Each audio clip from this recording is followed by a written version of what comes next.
held on Wednesday, March 8th, 2023 at 6:30 p.m. in the historic Federal Building for the purpose of conducting public hearings on certain fiscal year 2024 department budgets. Thank you. Good evening and welcome to a special session of the Dubuque City Council for March 8th, 2023. As a reminder to our participants, you can provide in-person input or virtual audio and written input during tonight's public hearings.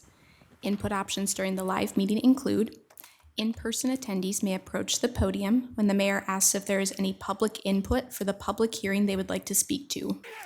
Remote attendees can log into GoToMeeting using the login links, phone numbers, and access code that appear on the broadcast and live stream and posted on the front page of the meeting agenda. This option includes audio input and written chat input. If you are participating via computer, indicate which public hearing you would like to speak to in the chat function, or note that you would like to speak during the appropriate section.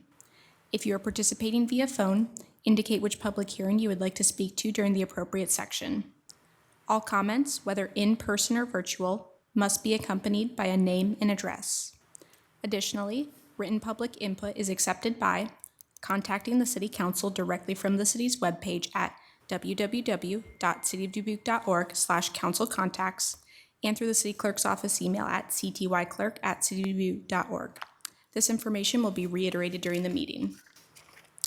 Attendance for the session is as follows: Mayor Kavanaugh. Here. Council members Farber. Here. Jones. Here. Resnick. Here. Roussel. Here. Sprank. Here. Wethel. Here. And City Manager Van Milligan. Here.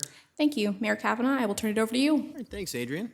All right, packed house tonight. We're here for Parks and Recreation night, so looking forward to hearing from our Leisure Services Department. Marie, you look like you're ready to go. I am ready. All right, we'll take it away then for the first one, which is the Parks Department, correct? Yeah.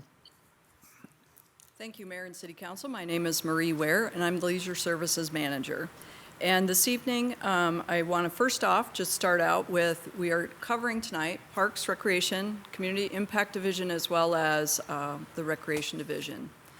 The Leisure Services leadership team, you'll see on the screen, we have a really great group of people, and I'm really excited to be able to also have the project and facilities manager hired, Jared Charland, who started with us. And so we actually have a full team for the first time in a long time. So that's pretty exciting for us.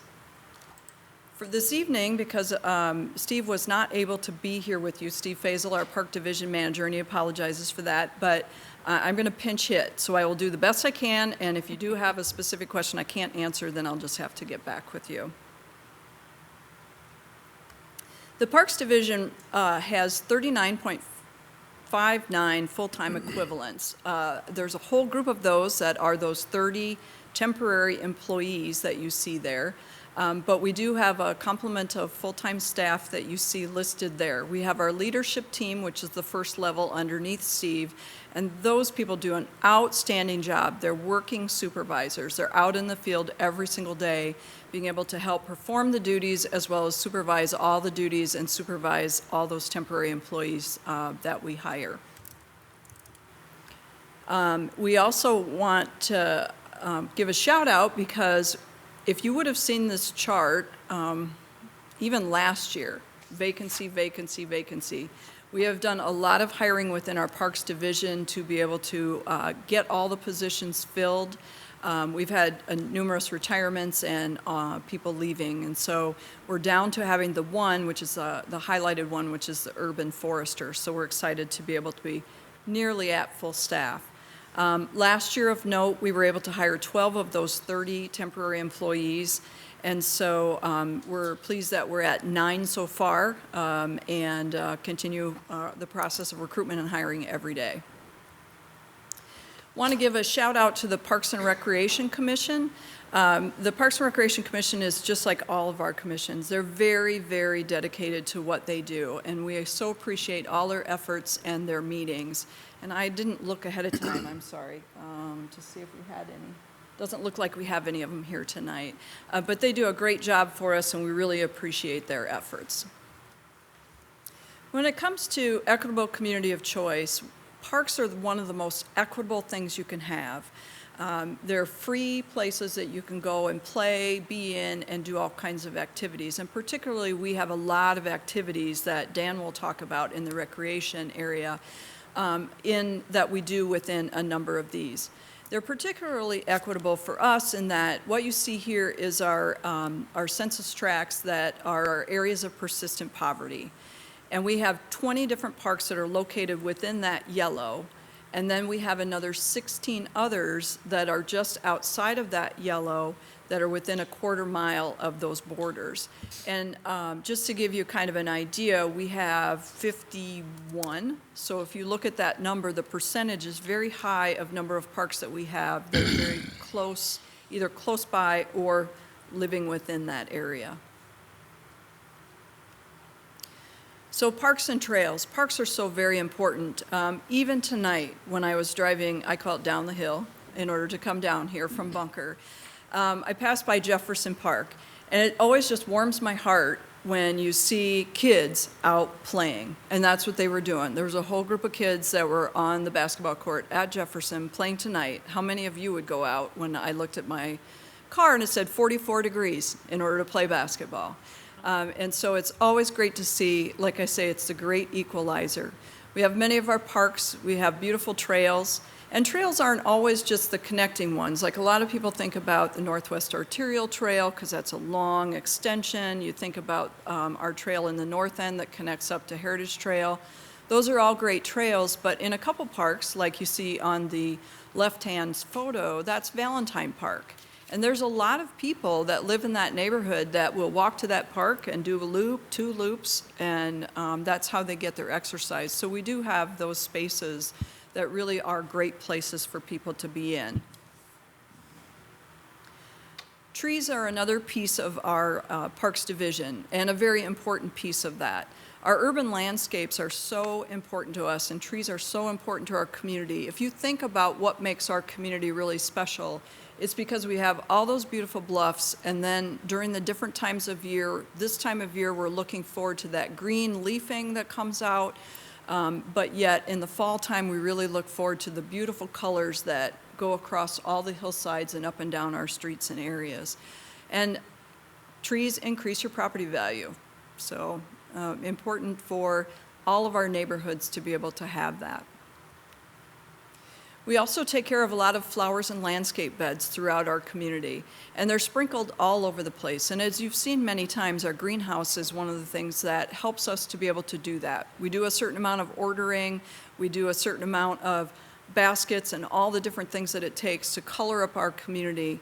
And every year, our staff in that area really knock it out of the ballpark and really have changed how we've done business. It used to be we did a lot of petunias, a very kind of small palette, and now we have many different colors and many different kinds of flowers. And also they've been incorporating a tremendous amount of pollinators that are either annuals or perennials in different areas. The gateways, of course, are so very important to our community, and we try to be able to look at those and say what really makes the wow factor for our community, and those gateways are the places that do that.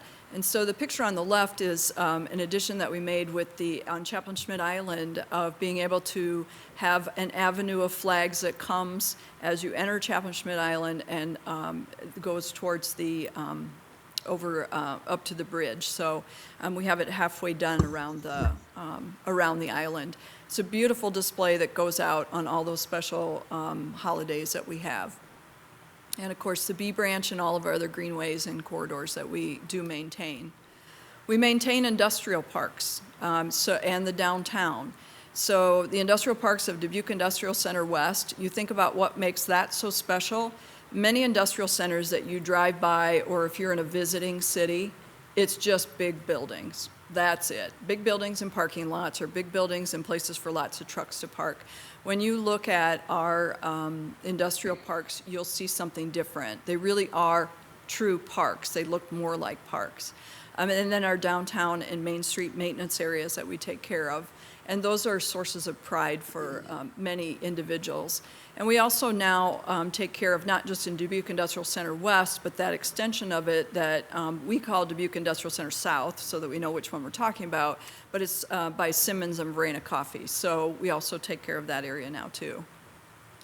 With the Parks Division, the cost per the property tax owner of that average homeowner cost is $55.28. And if you think about that being the great equalizer, that's a very reasonable price for all of the areas and many of those things that I just talked about, because we're kind of parks and a lot of other things. And so that's what helps to take care of all those. When we look at highlights, one of our major highlights for this last year was being able to participate in the America in Bloom. We kind of backed into it because we were awarded a $25,000 grant, and they said, apply for an award. We're like, oh, no big deal. We do that all the time here in Dubuque. But we found out that that meant a whole lot more. And so that meant creating a community profile, having advisors here to visit, of which the tall gentleman in the picture is one of our advisors. And I can tell you, he looks like so friendly. When he was here, he was like, he's just one of those that you just respected quite a bit. And afterwards, he just is a great, great person. So we were lucky enough to receive the top honors for the over the 35,000 population category as the best city in the entire country. And as I shared with you one other time, what they told us is that it typically takes a city 10 years, and this was the first year that we had applied, 10 years to achieve that recognition. And so that was a really, really exciting thing for us. We were also awarded from across the country the environmental efforts. They have categories, and so we were given that as an additional award.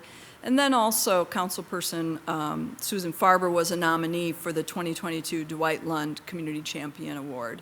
And that was for recognition of exemplifying community leadership and demonstrated vision and selfless commitment to moving a community forward. So a great honor for Councilperson Farber. And you'll see, we also had Jennifer Tigas that went along. She was on our Parks and Rec Commission, so she helped with it all the way through. I mentioned commission members and how important they are. And then, of course, Kristen, our lead administrative assistant, was also there to help. She pinch hit because I was on vacation and did a great job. So we also participated in the America selection. So we said, sure, we'll participate. So one day, magically, a box of seeds appears at Bunker Hill. So that box of seeds became what you see in the pictures. What we had to do was grow all those, not me, our horticultural staff, grew all those seeds into these beautiful plants. They had to design the beds, and then we were judged on the beds, and we were selected also for that award for our beds and the growth and the patterns and how it was all done. And so the one was at the City Hall Annex, and the other was at Bunker Hill. So we were excited, and a big shout out to the staff that really worked on that and created that beautiful show in those two different places. Other highlights for us. So this last year, some of our things, they just happen and you may or may not notice them. And so we thought we would showcase one of our partnerships where we work with, on the Matthias Ham House, it's leased to the Dubuque County Historical Society. And they applied for a grant that was to help with the roof restoration. We said we would partner, and so you all had funding that you approved to be a match for their grant that they went after. And so with this project, according to our lease with them, anything on the outside of this building is city cost. And so by them applying for that grant, they were able to get several other projects they wanted to get done, but also we put in our match, which was far less than what it would have cost us to do that roof all by ourselves. And so it was a win-win for both of us and just shows what a great partnership that is. And then also just to highlight partnerships, we have many of them, but we meet quarterly with them. So we make sure that in the partnership, we're always kind of like, what's your needs? What are you thinking of? That way, if there's other grant opportunities or other things we can do to work together, we do that. And so like Steve works with them on little things sometimes. Could he provide something to them? Could he help with a lift truck on something? How do we make it that it works really well with each other? We also, as another highlight, then we were able to get the Tree City USA designation once again. And that's a big deal for our community. and it's something that we really, really appreciate. And that is also connects with our partnership. I mentioned one partnership. Here's a second partnership, Dubuque Trees Forever.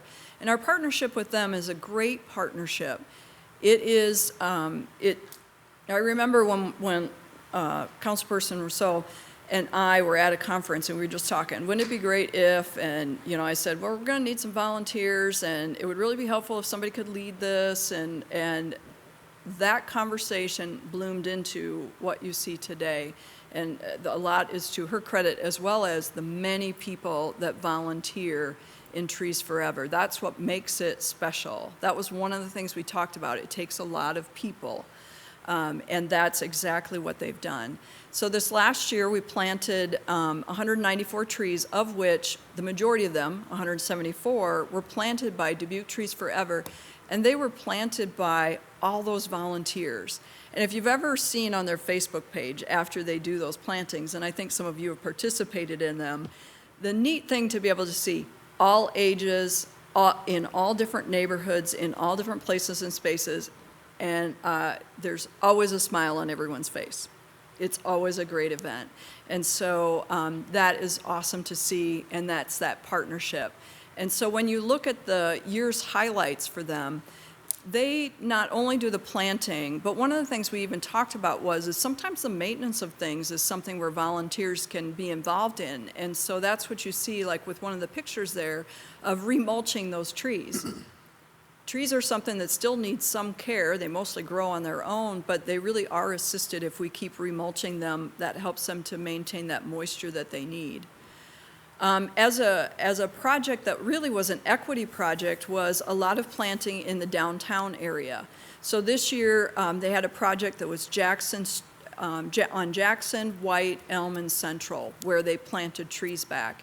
And Emerald Ash Borer had gone through, and we knew this as we saw the trees dying. It was like a tree-lined street. We didn't learn after Dutch elm, so we had not we, that's a collective we. But essentially, it had been planted in those ash trees all along. And so when we knew they had to come down, and as they were dying, it's like, gosh, we've got to find ways to be able to plant things back in this area, because once again, it goes through those property values, but it also has a lot of mental health benefits that go along with it. So they also concentrate in this project, as well as another one, is on species diversity now. And so when those plantings are happening, one of the things we have learned is that let's put in different kinds of trees, because that will make a big difference. Let's see. Oh, and they also assisted with Sustainable Dubuque Tree Voucher Program and plantings. And so that was another way to be able to assist people to be able to get trees within their own property. And then they're planning an Arbor Day event in April to be held in Washington Park, right? Yes. So I can give a shout out that if people want to volunteer, they just need to get on the Facebook page, or I know they're on the web, so you can just Google Dubuque Trees Forever and you'll get to their page and be able to connect up. So what are some future initiatives? Well, it's kind of future and present. We're working at Comiskey Park, and we're working on the renovation, the first phase. What you see is this picture was taken in December. So what you're seeing there in that kind of yellowish about the middle is the basketball court. That's the first basketball court. There's actually 3 planned for the area, but it will do the first basketball court. It will have a splash pad, which is more over from the beach up and to the left a little bit is where all the splash pad and the playground will be. Around that area, there'll be seating added, a lot of different seating, picnic tables and chairs that'll be kind of surrounded in that general space. Several small pavilions. Off to the right-hand side of the picture, not shown, there'll be a native planting area, so we want to plant in a whole big kind of pollinator natives space in that area. We just had a meeting with the contractor, and they hope to begin in March, and we'll see. March is always one of those, as you know, So we have another snowstorm coming, so you just never know. But they hope that that will be able to happen in March here. The targeted opening date is Memorial Day weekend of '23. And that will all depend upon, obviously, how the weather goes, but for right now, the contractor has assured us that they don't see any problems. And one of the big things is the playground going to be here, and is the splash pad going to be here? In other words, the pieces of it, because that, during the pandemic and later, that's been the hard parts to get. But those were supposed to come, and one's here, the other one is supposed to arrive this week or next. So that's good news.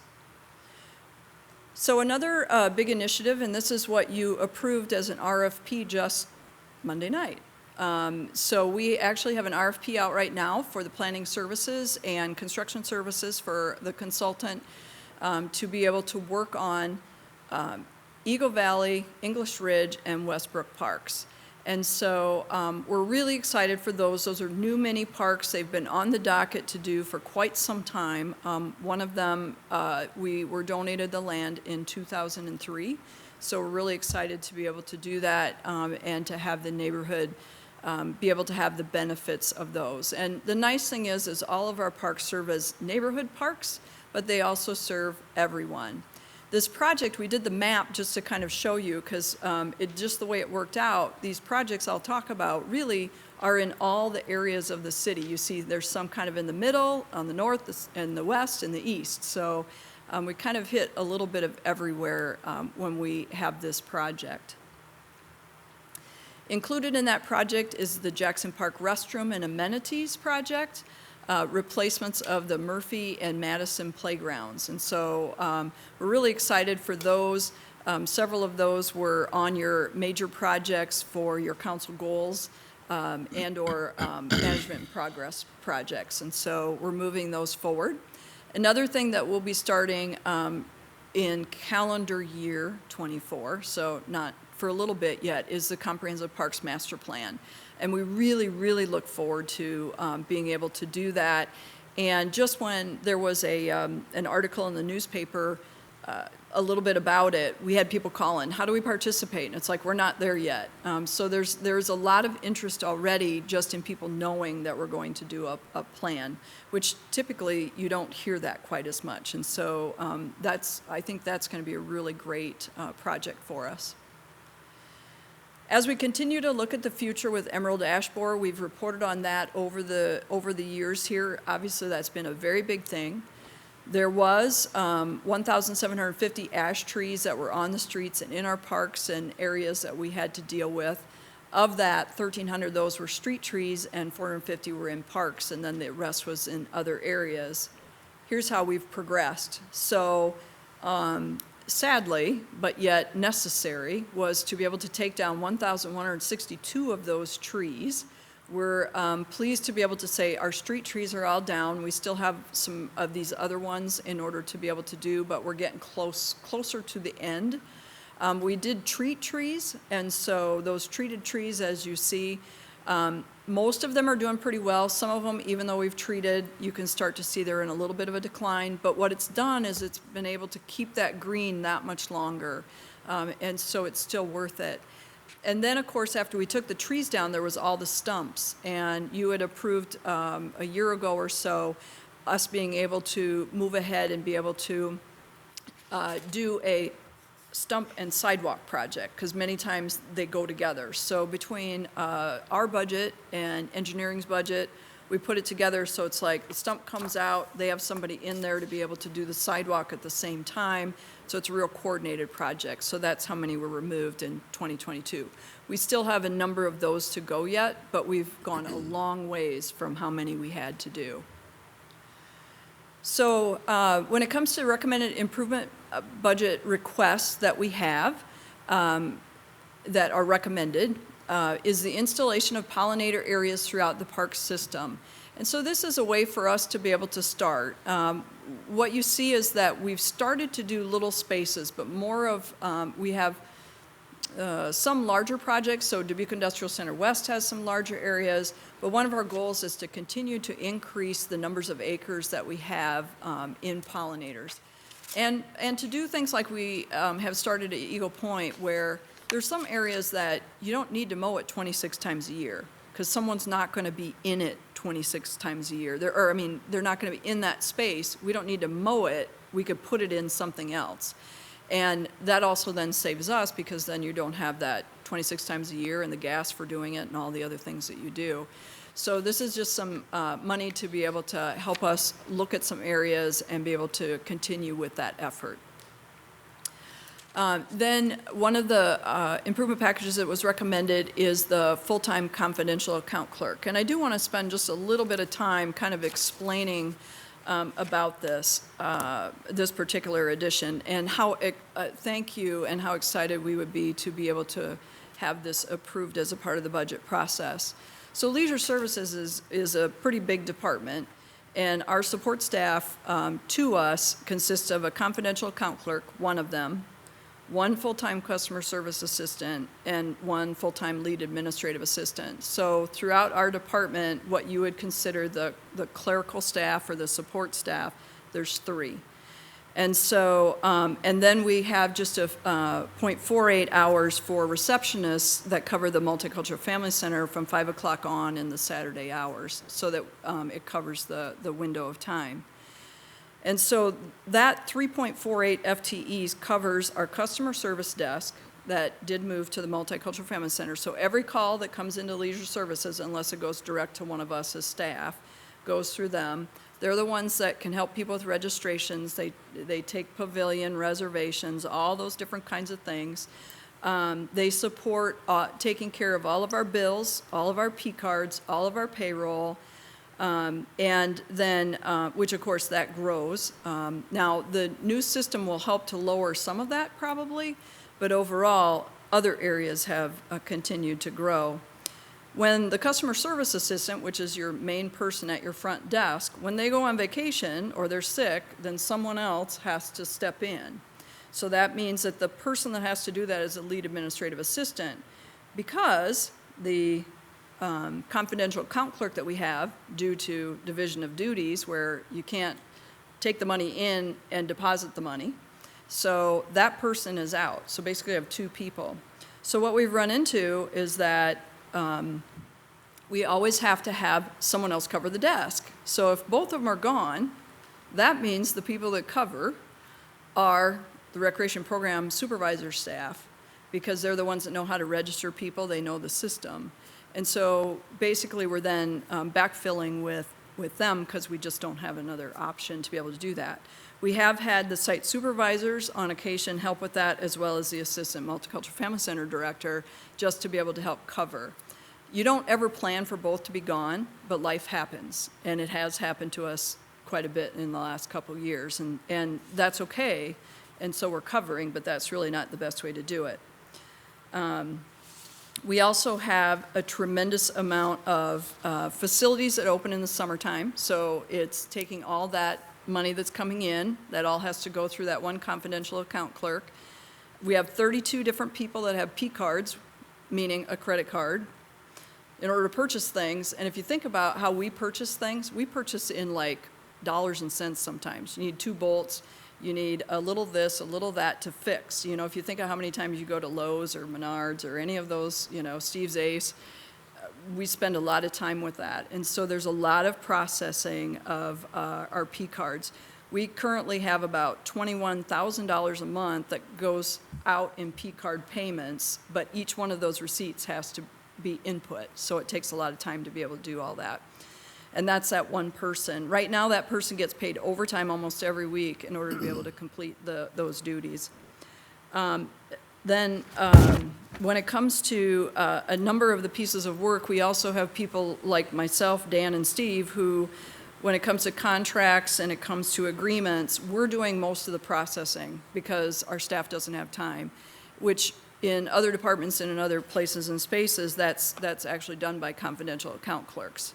And so right now, you've got a number of us that are kind of expensive doing that sort of work. And really, that's just efficiency. You think about it, it's like, how do you want us to spend our time? Then we also have our AmeriCorps program that has grown from when we first started. We had one AmeriCorps program, and we've grown it over the time, as most of you are aware.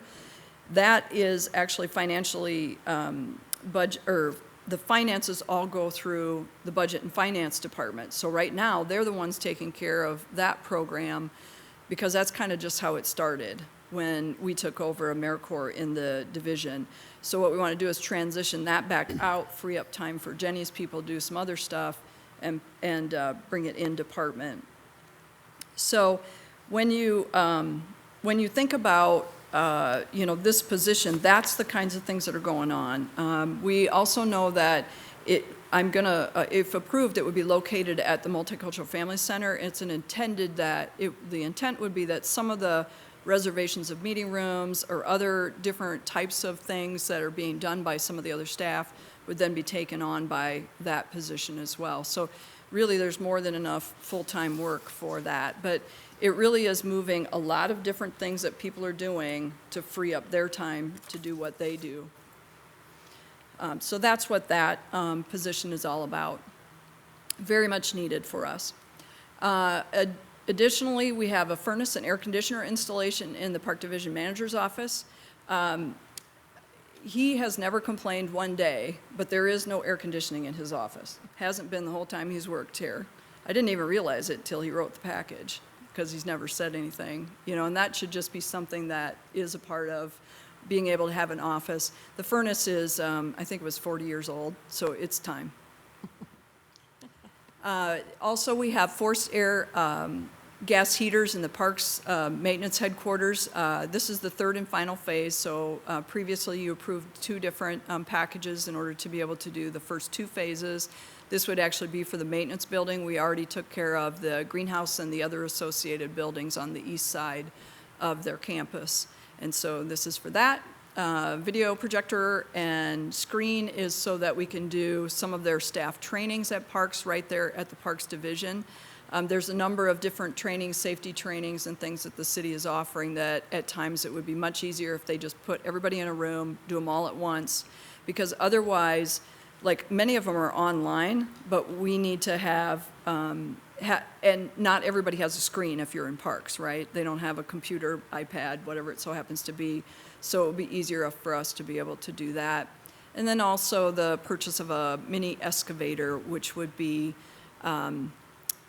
for being able to complete projects. We have a lot of very talented staff. Some of our staff have come from Public Works, so they have that training and knowledge. And that means that we can do a number of things in-house and many times a lot quicker to be able to take care of projects we need to be able to do. Capital improvements-wise, the largest one you see there, and that's the first one, is the Chapin-Schmidt Island Iowa Amphitheater. So when the Destination Iowa grant was approved, this funding was approved was set aside to be able to help fund the project. And then the proceeds out of the Schmidt Island would then help pay for the bond. So you're doing the debt, but they're doing the payments. So what this would be, you'd see a money in, money out if you were to look at both sides of a spreadsheet. But this is the commitment that the city made, is that we would do this. There is also low to moderate income park improvements that are also a part of the capital improvements, and that would be targeted at Comiskey for another project as we go along. Continued work with the trees, as you see, with ash trees and street trees. Funding, some lighting. Wallou is replacing the playground equipment. If you remember the piece of playground equipment that burned halfway about a year or so ago, that's the Wallou playground. And so we tried to see if we could replace pieces, but it was much better to be able to just take care of the whole thing. It was old enough, as well as it was going to cost about as much to be able to replace for the actual play equipment itself as just buying new and starting over.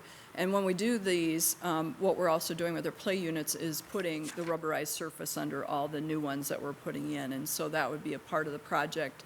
And the Gay Park project is also another replacement. And then you see some water lines at Eagle Point Park. Many of those are very old water lines, and they kind of, in certain places, just really need work. So we talked about the trees. So for our performance measures, as we've been going along, it was like we had this many and we needed to get down to 14%. And so what you can see here is that we have achieved through our removals and everything, we have achieved this. So you'll see in the future, this will be another performance measure, a different one, because we've actually now gotten it to the place, and as I reported before, we have completed this. So that's really good news. We'll continue to treat those trees that we said we would, and hopefully be able to keep them alive. And then our focus will then start to turn on how do we really work to plant more trees, because for a long time, all we did was, I told you there was 100 and, well, less than 200 that we planted. If you think about that number we said we took out, it's going to take a lot of years if we just go at that pace just to replace those that we took out for emerald ash borer. And so with that, the one thank you I need to do before I close it up is just to be able to say thanks to all of our park staff that continue on a day-to-day basis and really put in a lot of extra work. We've gone through kind of a tough time. We went through COVID where we didn't hire any temporary people, so they had to really cover a lot of spaces. Then coming out of that with not being able to hire a full complement, they've really been working hard the last number of years, and we really appreciate their dedication and commitment to the Parks Division and to all of your parks and open spaces and all the other things that I shared tonight related to parks. That's All it. right, well, thank you very much, Marie. So, not usually, but thank you, though. That's okay. We agree. It was a good presentation. Thank you. So we are in a public hearing to discuss the Parks Fiscal Year 2024 budget. Do we have any public input on the Parks budget tonight? All right, seeing none here, do we have any virtual input? No virtual input. Okay. Kathy Brimmeyer submitted written input that's been included with the agenda item. Thank you very much, Adrian. All right, back to the table then for discussion and questions. Mr. Resnick. Yes, thank you. I have a couple of questions. The first one, I was going to talk about the improvement package number 1. You put it down as a $10,000 ask, and it's actually in our book as a $50,000 ask.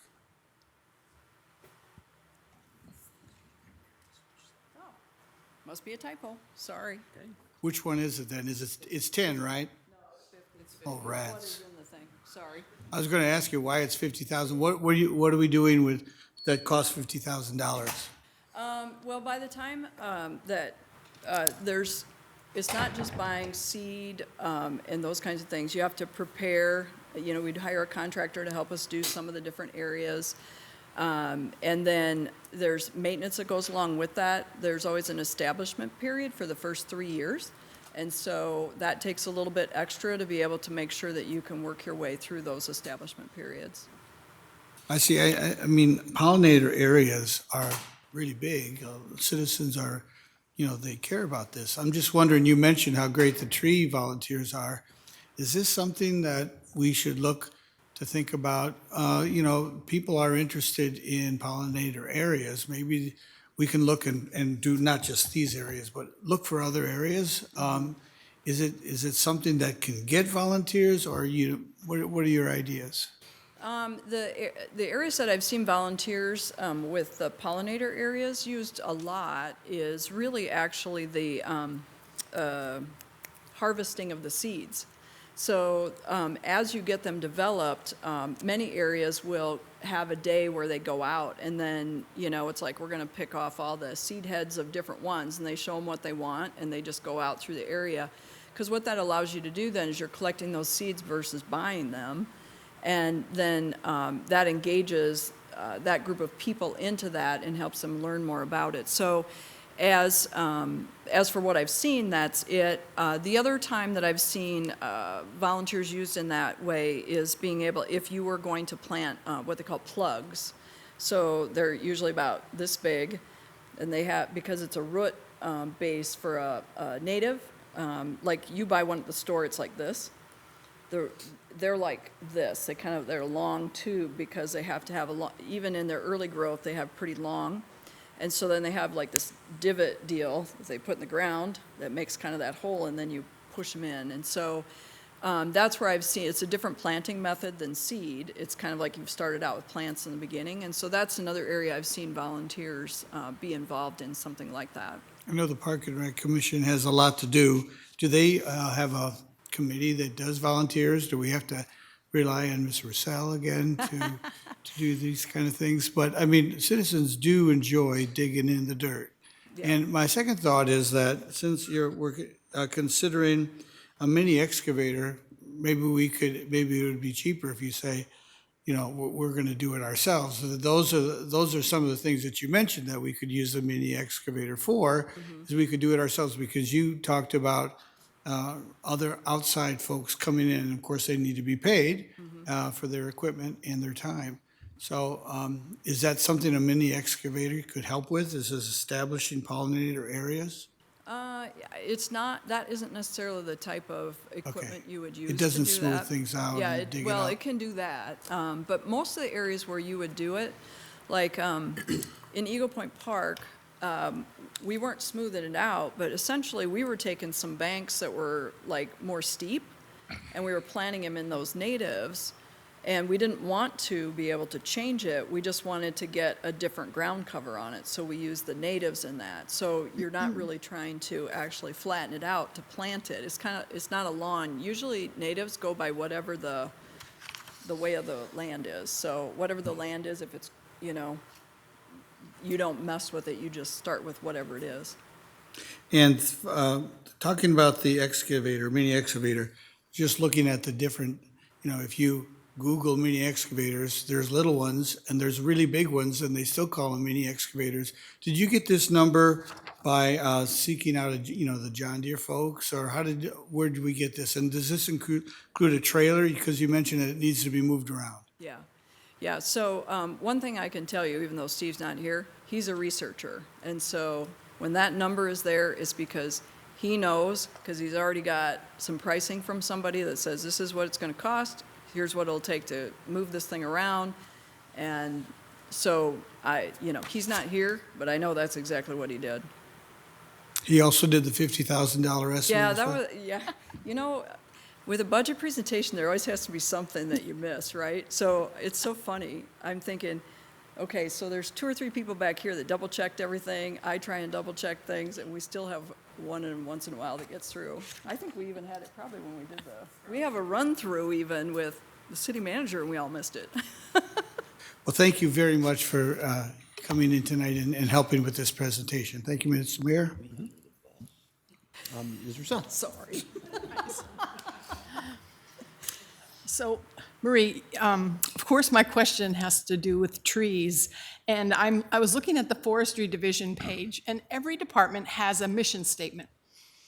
And just a suggestion, I wish that the mission statement could have a more positive spin on the focus for that work, focusing on the benefits of expanding the urban forest with environmental, social, and economic benefits, and then, of course, talk about mitigating the hazards safely, which, of course, they do. Mm-hmm. But as we look at the proposals from each department, if we know the positive benefits of what each department's doing, I think that putting that kind of spin on the forestry work could have some good benefits. So just some food for thought. And while I'm at it, I just want to add how much my volunteers at Dubuque Trees Forever enjoy working with the forestry staff at the city. And we're pleased that you could showcase those volunteers in your presentation. We've enjoyed it. Thank you. And thank you for that feedback. We'll make sure we look at that.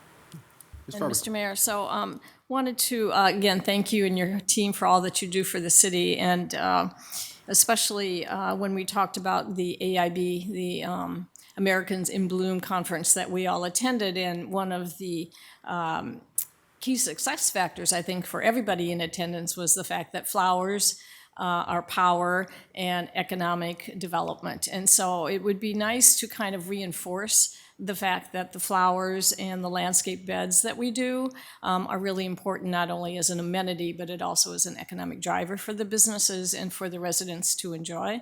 And then following up on the conversation about volunteers, and I think we had broached the subject before, but haven't really been able to move forward with it. Wouldn't it be nice to get a group of volunteers to do flowers and landscape beds, et cetera, to help the horticulturist throughout the city?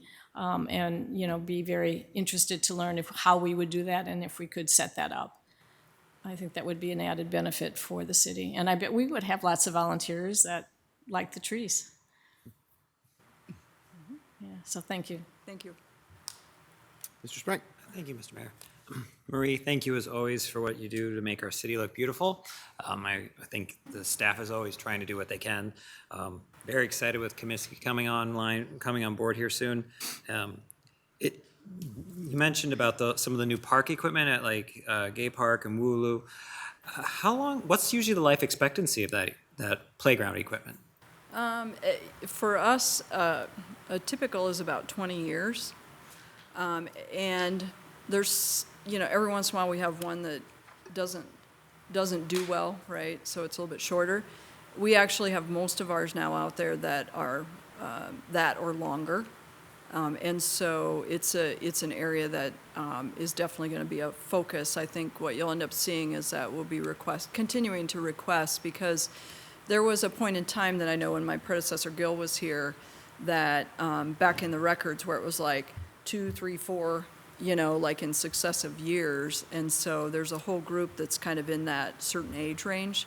So we're getting in that age range right now. That's why we have, the couple that we have, these couple, and then I think there was some others that may or may not be in the next 5 years, and maybe some that could or couldn't fit in the funding even.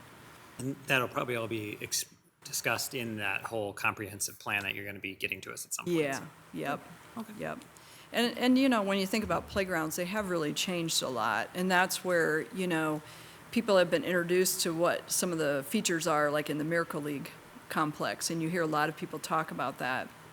And, those are the things that you see as something different now. And so it'll be very interesting what people bring to the table as ideas, particularly related to play and playground. Thank you.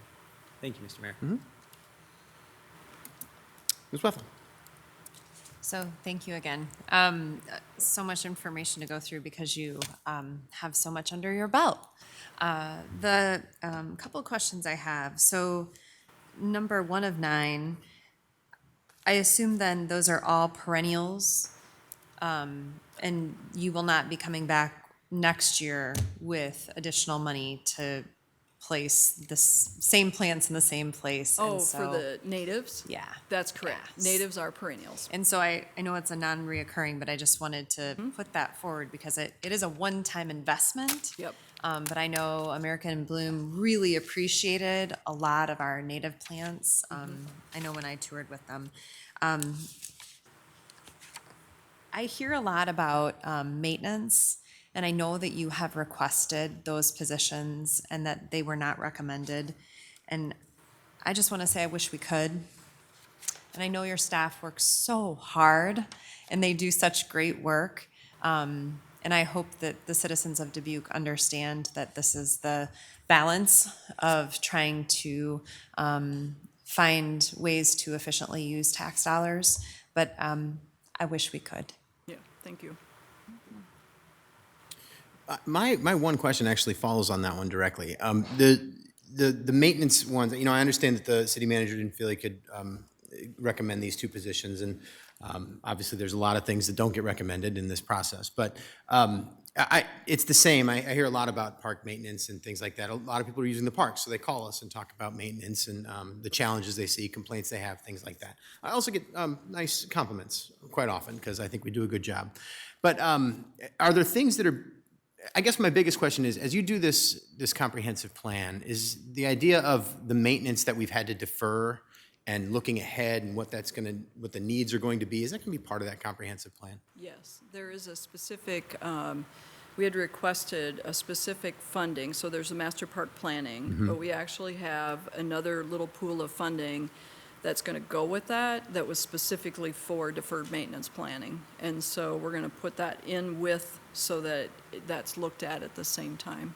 Great. So when that comes before us, then we'll have that discussion too. Yes. Okay, that's going to be Yeah. very helpful. Because, yeah, it'd be nice to be able to do this, but it would also be nice to be able to see what that big picture is so we understand the scope a little bit more. Yep. Okay, wonderful. Thank you. All right, well, seeing no further comments, thank you. I think you pinch hit pretty well. So we'll let Steve know that he might be out of a job at least presenting this next year. We'll have to see about that. No. So- All right, so then with that, thank you very much. We'll move on to, and are you going to be doing the Multicultural Family Center as well? Okay, then we'll move on to the Multicultural Family Center. We'll let the switchover happen here, and then we'll get started. Good evening, Mr. Mayor, Good evening. council members, city manager. My name is Omaro Balde. Sorry, I have a little cold, so I'll be talking behind the mask. I am the director of the Multicultural Family Center. Started in June last year. I will be talking about our part of the leisure services. I would like to start with recognizing and acknowledging our staff. Some of them are here. Myself as the director, Sarah Peterson is the assistant director, and then we do have our site supervisors. One of them is here, Lauren Culbertson in the back, and then some of our board members are here as well. If you're a board member, present in the back. All right, we have a few. All right, thank you for coming. I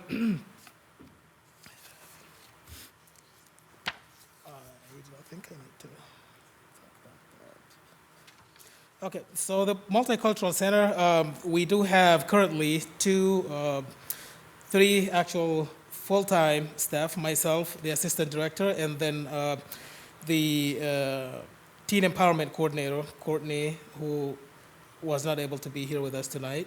And then we do have the site supervisors. Two of them currently are part-time, Lauren and Latavia. Those are our part-time site supervisors. So, and then we also do work with, we do have some AmeriCorps members who do assist us as well. We do have currently two, Bailey and Spencer. Spencer is our newest one, who also help us with the staffing part of this program. So the Multicultural Center is, of course, a public-private partnership. The private part of this will be the nonprofit, the 501c3, consists with currently about 12 to 13 active members of the board of directors. They take care of the governance, strategic planning, goal setting, policies, and volunteering. They do look for volunteers, and they themselves, the board members, also do volunteer with us. Then the city part of this does take of the leadership and management, the employee, the hiring and paying our salaries, and then information services, which is the IT support and the custodial and maintenance part of the things. So these are our current board members. I would like to give a shout out to all of them for the hard work, for their dedication to the nonprofit, and also for making Dubuque a better place. Thank you to our former board president, Chris Johnson, who's also not here with us, for his many years of service to the MFC and Dubuque. And then I would like to also give a shout out to our current president who really stepped up, Jason Weston, who is now the current president of the board of the MFC. How do we contribute to making Dubuque, creating an equitable community of choice? So some of the things that we do, the Multicultural Center is basically a representation of an equitable community. This place, like the center, with being a safe place for not only our teen or our youth in Dubuque, but for everybody in the community. We do promote resiliency. Currently, we do have a teen resiliency corps in partnership and collaboration with Gina Bell, with Sustainable Dubuque, where we teach these teens about a whole lot of things, not only because we promote education outside of the classroom. So basically they learn about parks and sustainability and all that stuff. And then we do promote equity through promoting activities and events in the community to celebrate the different cultures that are represented here in Dubuque. The other part of this would be also a partnership with the different organizations like AmeriCorps that I mentioned earlier. And AmeriCorps does provide to us a lot of support and help. These are the two people that I mentioned. I was ahead of myself. We rely heavily on AmeriCorps to help really get things running smoothly at the center. Some other partnership in the community, I will not really name all of them individually, but we do partner with a lot of community agencies and businesses, including council members as well, who really participate in our events and collaborate and volunteer. Some of them actually have served food during our cultural events at the center, so that's very exciting. The highlights of the year. We chose to show the Toys for Tots because this event means a lot to not only the MFC but the community in general. This year, 2022, we had about 5,500 kids get toys at the center. We distributed 22,289 toys and then 28,000 books. So people are reading. The great thing about these also, the image at the bottom there is of our teens. Like these two young people were teens who participated in our teen programs at the MFC. They came back to volunteer to help with the Toys for Tots. We also do value the volunteers from the community. That couple there on the other picture have been volunteering at the MFC with Toys for Tots. And I found out actually a couple days ago that they don't only volunteer at the MFC, but all over the city. So that's an amazing thing, and I would like to give a shout out to them. We'll continue again with Toys for Tots. Bryce Parks, our hero. The man really is hardworking. He drove the trucks, he loaded the trucks, he unloaded the trucks with us. He put the boxes in the dollies, pushed them, helped organize everything. I wish I could have his energy. So Bryce was also recognized nationwide for the National Coordinator of the Year among 832 national campaigns. Toys for Tots in Dubuque has been named the #1 campaign in the United States for the 2021 session by the National Marine Forces Reserve Toys for Tots Foundation. So that's something to be proud of, right? And thank you so much, Bryce Parks, for your help. The MFC teen programming, currently our main focus is, of course, teens. We do have 3 different teen programs, which is the summer program, mainly, that is the large one. That is the STEP, Summer Teen Empowerment Program. And then where teens come in all day, basically in the morning, we feed them breakfast, and then we feed them lunch as well. And then they participate in programs within the facility and outside. Last year, the highlight for the teens themselves was the day they spent with the mayor. So a lot of these teens, I have to say, were very, very excited to actually meet and talk to an elected official in the city one-on-one. That's how important this is. It's life-changing to them. The other one is the Teen Nights program, where we do have a structured setting for this one, the Teen Nights, and then we do have a teen hangouts where teens just come in after school to hang out, because our philosophy and our boss philosophy is the more teens we have in the facility, the less we have out in the streets getting in trouble. And so that's very important to us. Within the programs also, we do offer workforce readiness, workforce and career readiness to the teens, basically training them on life skills and helping them think about careers and what they want to do. They get to participate in job fairs put together by the city. So, the social justice aspect of this is really important to talk about, because the representation that we have at the MFC is basically, it is what it is supposed to be. This is a community center, a community and a family center. So everybody in Dubuque is welcome to either come and celebrate their own cultural events, people who are, historically minoritized people come in, celebrate their own cultural events, because that's what makes the community so rich. One of them, the photos that we showed here, one was the Kwanzaa that we did last year, and then one was the family Christmas that we also did at the center, with lot of people participating in this.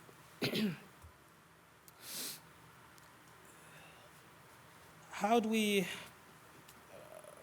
promote well-being? The MFC, we don't only have these educational programs for teens, we also do offer wellness and some recreational programs as well.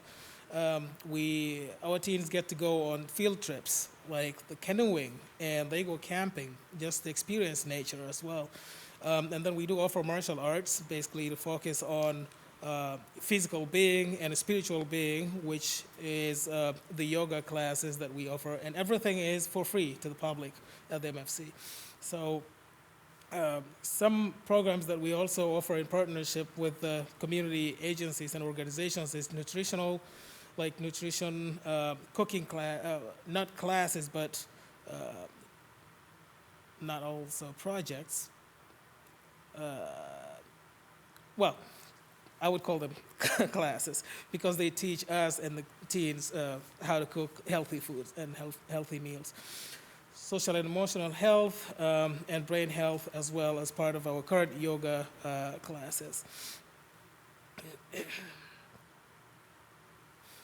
Education, everything we do, I think, is educational at the MFC. We do offer environmental education, leadership opportunities, teen resiliency course that I mentioned earlier, also focuses on learning about sustainability and community service. That's also the very important part that the AmeriCorps members play to help with the community service aspect of this. I'll go back to the Teen Resiliency Corps again. The teens come to the MFC with adult mentors, and this is also in partnership with Canvas Dubuque neighborhoods. And then they address community needs related to sustainability and focuses on energy efficiency in housing and resiliency building for the teens themselves. We partner, like I said earlier, with Sustainable Dubuque, led by Gina Bell. Some more cultural programming throughout the year. We celebrate Africa and the diaspora. This is an event that is actually coming up soon on April 15th. We'll be Celebrate Africa. Everybody's invited to that. The Marshallese Islands, the Marshall Islands Constitution Day, also we do help, we support that celebration. The Manit Day is also part of the Marshallese celebration, but it's for all the Pacific Islanders in the city of Dubuque. Juneteenth, of course, is the tradition of the MFC now. India Independence Day. The LGBTQ Pride Picnic was a hit. That was one of the largest events that I have seen in Dubuque. It was, I think, my second month in the job, and it was great. We had over 500 people attend this event. And then Kwanzaa that we did this winter, the Fiesta Navideña de la Familia. This was the family Christmas party that in partnership with LEADS, which is the Latino Empowerment and development organization here in town. Our future initiatives, we look to have more collaborations and partnerships, and more programming, some that are actually geared towards adults and seniors, and then to help the MFC board members get more training on strategic planning and fundraising to keep the programs going. So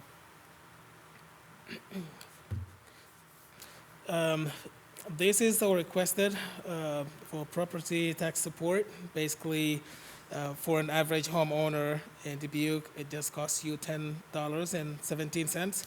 So please support us. The recommended improvement package is for a 910 hours of site supervision, temporary, of course, at the Multicultural Family Center.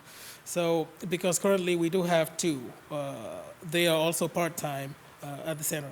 So, if we lose one, because part-times are always looking for another, or they have a different job, so if they are absent or we lose one, then we don't have to go back to only one site supervisor trying to get another one, but within that transition phase, so that if we have the three of them, then we at least have two, because we don't like to leave one only there for the evening programs. So this will be very, very helpful to cover all our shifts. So.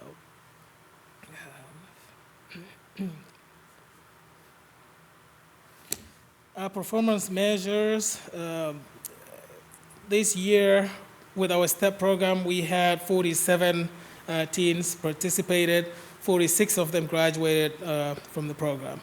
So every STEP participant had 82.5 hours of instruction. Basically, these are the contact hours they had. 83% increased their financial skills per hour survey and questionnaire that they filled. Basically, they learn how to manage their money and bank accounts that we opened for them through our partnership with the Dubuque Bank and Trust. 20 of these participants identified as male, 24 females, 2 non-binary, and 1 gender fluid participant. 58% of the teens of color, 42 are white, ages range between 12 and 17 years old. That is all I had for this one, and thank you very much. Okay, well, thank you very much, Amaro. So we are in a public hearing to discuss the Multicultural Family Center Fiscal Year 2024 budget. Do we have any public input this evening? Okay, all right. You can come on up, and if you would, please state your name and your address for the record when you come up and speak. And just so everybody knows, the podium moves up and down. There's a little button on the right. You can move it up if you want to have the mic closer to you, or Like that might be too high tech for me. whatever you I want to don't do. know. Yeah, either way. I Okay. just want to make sure you know. Oh, you think I'm tall? That's cool. Hi, my name is Heidi Zoll. I live at 1530 Jackson Street here in Dubuque. And I sent everybody what I'm going to read essentially in, I just had a really good cry because a lot of those photos for the Multicultural Family Center, I worked there for about 3.5 years. I was the site supervisor part-time, and a lot of those photos I was the one who helped organize. I was there. I still know the teens' names, so I'm really passionate about the work that the Multicultural Family Center does, and that's why I'm here today to give public input. So I just want to strongly recommend that the Multicultural Family Center, instead of receiving another part-time site supervisor, receive at least 1 full-time site supervisor.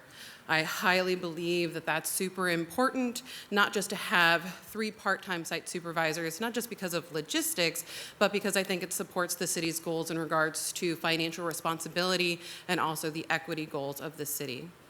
So I'm just going to kind of read a little bit of what I wrote. Just to be clear, I don't want this full-time position. This is not about me. I left the Multicultural Family Center, unfortunately, but I fully support the work that the MFC does. I saw firsthand how much more could have been done with the right supports in place, which would mean, for me, from what I saw, more full-time staff. So I'd like to walk through a bit of my personal work experience at the Multicultural Family Center to support this need for a full-time site supervisor. Currently, the MFC has 3 full-time positions. Two of those positions are leadership positions, the director and the assistant director, which are mostly administrative employees, making sure budgets are followed, goals are achieved for programs and events, and future planning to continue to make sure that the center meets its mission. They also work closely with the board. Assistance from volunteers is sometimes inconsistent, but generally abundant around large events, but it's not, or if they're committed to running ongoing programs. And so the other assistance is from temporary AmeriCorps members, which are contracted for 3 months to 1 year terms of service. So they also kind of have an expiration date in regards to the support that they provide, although it is important to the Multicultural Family Center. Most of the direct service and the work that the MFC does is completed by 2 part-time site supervisors. From personal experience, the expectations of those employees are for full-time work without the benefits and the pay. They are required to be expected to be available for at least the 55 hours that the center is scheduled to be open, but only guaranteed to get paid for 20 to 25 hours of work. And also, has anybody ever looked at the job description for the site supervisor? It is the title is deceptively simple. The site supervisor is expected to create assessments and surveys, register and welcome visitors, make flyers and reports, ensure the MFC is clean and presentable, set up for activities, enforce MFC policies and procedures, lead and assist with development and coordination and implementation of programs, support the youth in the building, serve as a role model, train and lead AmeriCorps staff, student interns, and volunteers. And those are just a few of the expectations among the 25 total bulleted items that are expectations for the site supervisors. At other nonprofits, these tasks would be divvied up between at least 3 to 4 full-time positions, such as a marketing coordinator and a volunteer coordinator, et cetera, et cetera. During my 3.5 years there, I could have easily worked 40 hours every week, and that was with a full staff.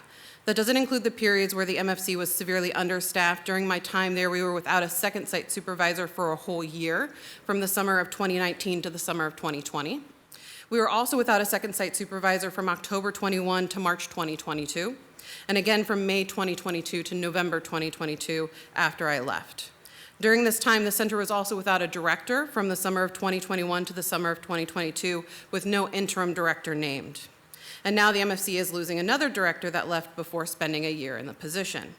The previous director of the MFC, when I was there, requested in 2019 for an additional full-time staff member the current position of the Teen Engagement or Teen Empowerment Coordinator, which was approved at the 2019 budget hearing, but was not hired until the summer of 2022.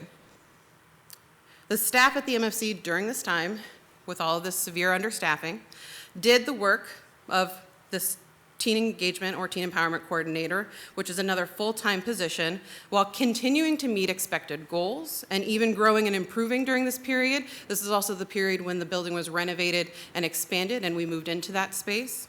And while waiting for these positions to be filled and taking on the same amount, if not more work because of the expansion, and because it was important to the community, which is why we decided to take on that work and continue to make it work. The staff at the MFC especially, I want to give a shout out here to my previous boss, Sarah Peterson, the assistant director for the past 10 years. She's probably been one of the longest employees at the MFC, should be applauded for being able to accomplish the work under such conditions during those years. And I look forward to seeing Sarah Peterson excel as the interim director once again as the search for a new director happens.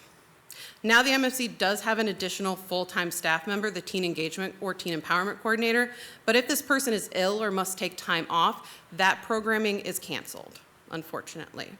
And just to remind us that when building relationships, especially with youth, consistency is needed. And it's hard to build consistency if you're constantly having to cancel programming because you don't have a backup person.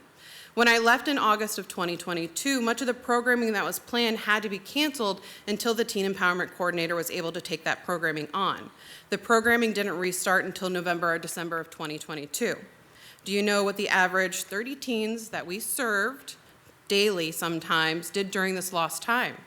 And with no site supervisors when I left, the monthly food pantry was also canceled until staffing allowed for it, which wasn't until November and December of 2022 as well. Do you know what the over 100 families with who the MFC served did during this time for assistance? And without site supervisors, the free and extracurricular programming like Taekwondo that served about 40 families or more every Tuesday and Thursdays, families who had invested money to purchase gi and shirts to help fundraise, go to competitions, test for belts for their children, had to be canceled. That program never returned, it moved to a different facility. These are only a handful of examples of programs that had to be canceled because of this understaffing. As well, part-time positions limit who can apply for these positions. The MFC's mission and some of the main reasons that the City of Dubuque supports the MFC is its impact to equity. But only having part-time positions brings up many questions of equity. What are the demographics of the people who work part-time jobs? This type of part-time position limits the diversity and equity of the demographics of people who can apply for them. Many people who apply for this job are college students or folks who don't see this as a permanent position, and thus there is an expectation of an expiration date built into the position. It limits the hours that people can work this job, so they have to have other jobs to make ends meet. I did just that. I taught 3 classes at UD as well every semester while also at the MFC. My spouse and I also went without health care during this time during a global pandemic. Even though I had to make sure I wasn't working a specific number of hours, because if I went over that amount for the year, then the city would be required to pay for my health insurance. I hit this maximum almost every year. Many of those during my tenure at the MFC, the other site supervisors, left for full-time work. Over the past 10 years, there have been 12 site supervisors. I myself worked with 4 other site supervisors. As well, the assistance from AmeriCorps workers has a similar impact. Although they are valuable and can make an important contribution, the term of service on these employees is 3 months to a year. Once they get trained, they've built relationships and feel comfortable, they're going to be gone and on to other opportunities, since AmeriCorps is a stepping stone to higher wages, permanent positions. That inconsistency is difficult to plan and manage for and is built into these types of positions. By adding another part-time site supervisor, you're committing to constant turnover. How does this meet the goals of financial responsibility, sustainability, and equity? The constant turnover rate of these positions at the MFC is concerning and costly, especially when it would only cost approximately $14,000 more than what's currently proposed in the budget for the MFC to hire 1 full-time site supervisor and have 1 part-time site supervisor cover the same amount of hours, 55 hours for the week. Just got a little bit more to go, just bear with me. This need for a full-time site supervisor has been requested in previous years when I worked at the MFC, so the need has been known, especially when the MFC expanded. However, these requests have been dismissed, ignored, overlooked, I'm not sure. Why ignore those who are doing the work every day and who know what is needed?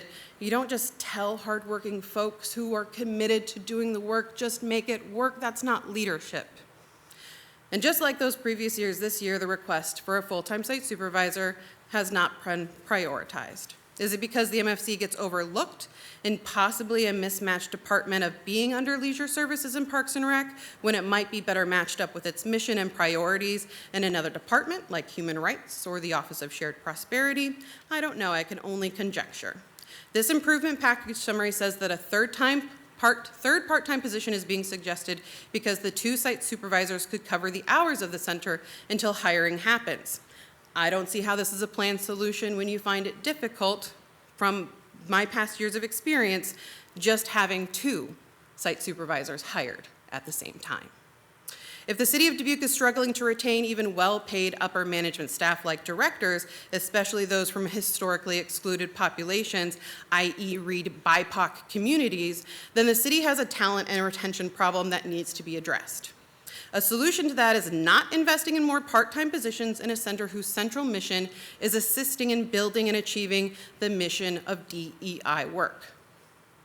The solution to that is to provide just as much investment into that center as other newer departments are receiving, such as the now 4 full-time staff in the new Community Impact Department, where people are promoted into full-time positions within the same year, or the Office of Shared Prosperity, who also were provided a full-time staff member this year, or as compared to other established departments with 10 or more full-time staff members.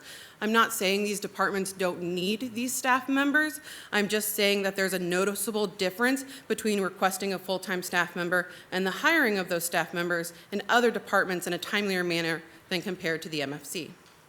Operating under these conditions is a massive detriment to the Multicultural Family Center, the work it's trying to achieve, the people, families, and communities it serves, and to the city of Dubuque as a whole.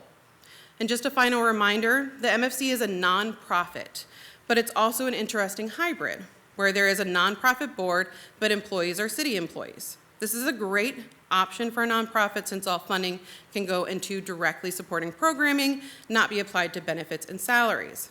However, it's also limiting because one asks for the resources or support that is needed for additional staff, and it seems that that request is dismissed, and this impacts the opportunities the nonprofit can have on the community, since without the right supports in place, it will have to constantly experience the struggle of constant turnover and struggle then to develop relationships with the community.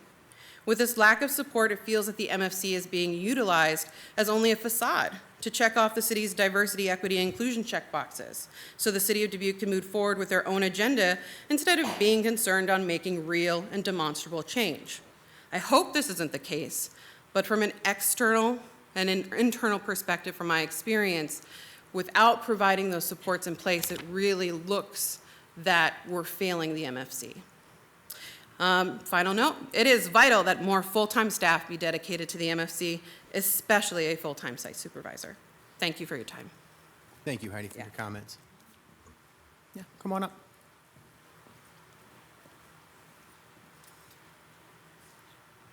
You can, on the right there? By your right hip. Yeah, Oh, okay, cool, thank you. wherever you need it. I'm like 5'1". That's so- all right, thank you. And I just gotta pull up my notes. So my name is Jessica Perry, but I go by Indigo, and I live at 2920 Central Avenue, number 2. And yeah, everything that Heidi said, like, touched on the stuff I want to talk about, so I'm not gonna repeat anything that she said, because she put it very well. I have been involved with the Multicultural Family Center either as a community partner or as a volunteer since approximately 2012. So I've been there since before Sarah was there. And with like I've seen like the 12 site supervisors go through it. I've seen how it's impacted the programming, it's impacted my programming. It's impacted community member like trust and everything. And like I can unequivocally say that, like, you know, seeing that we're losing another director, like, were it not for like Sarah with all the staff turnover that we've had, I would not be able to continue as a volunteer there, just because like it's hard to trust that that space is going to continue to function without the passion and the competency that Sarah has shown throughout the years, and just like the tenacity that she's shown in maintaining the space. I really appreciate when Marie was talking about the trees earlier. When I was driving back from Des Moines today, I was actually thinking about how, like, back in the day, Dubuque had, this was before any of our time, but Dubuque had, it looked like a cathedral down on Romberg, and you can see pictures of it.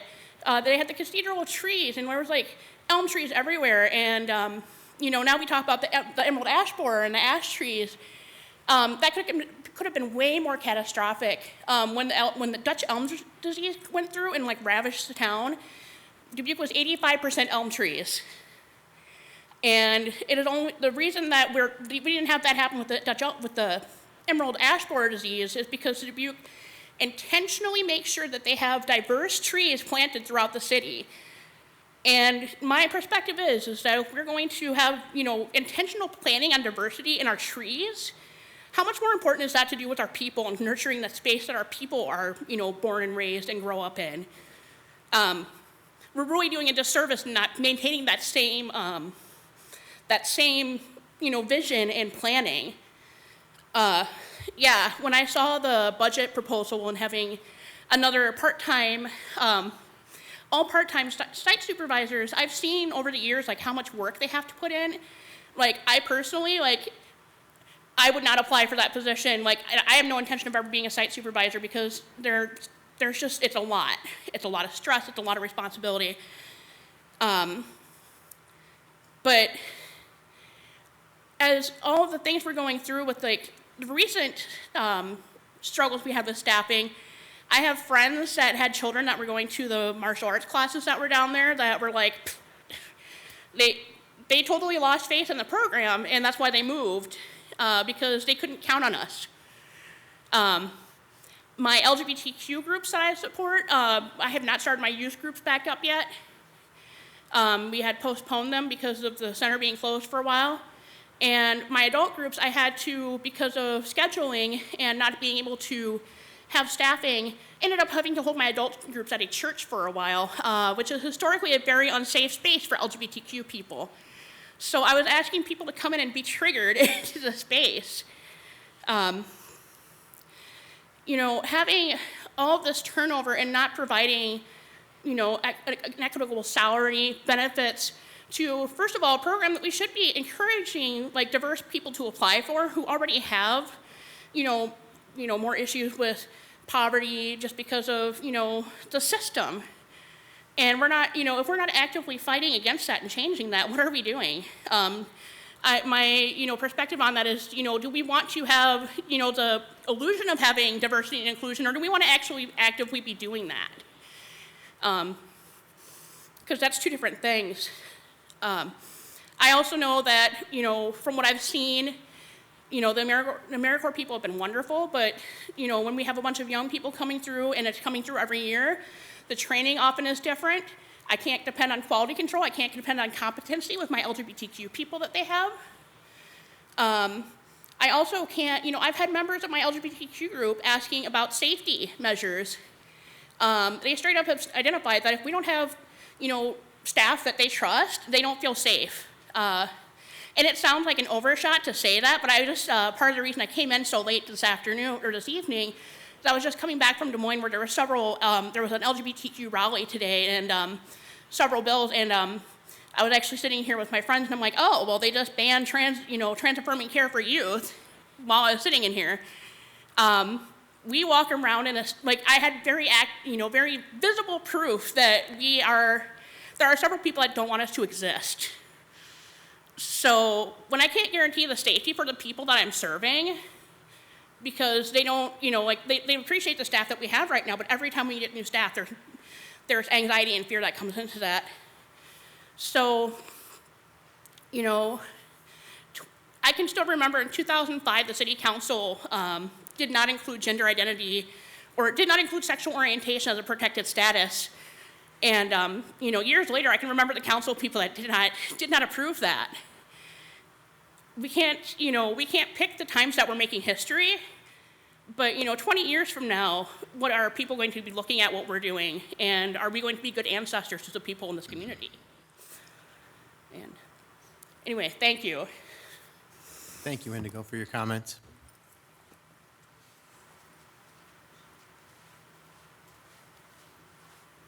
I am not 5'1".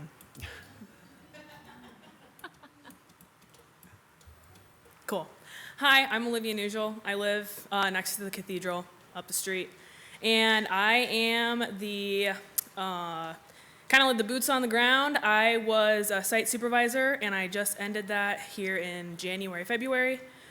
I was part-time, and then I accepted a full-time position at RSM as an auditor. Formerly known as McGladrey for any of you accountant people. And so I'm just here basically to talk about the fact that the work we do is definitely not part-time work. It's definitely a full-time job. I mean, the kids that come, we make relationships with them. I mean, if you just, I don't know if any of you have children or if any of you were children at any point, but if you just want to think back to when you were in high school, think your favorite high school teacher.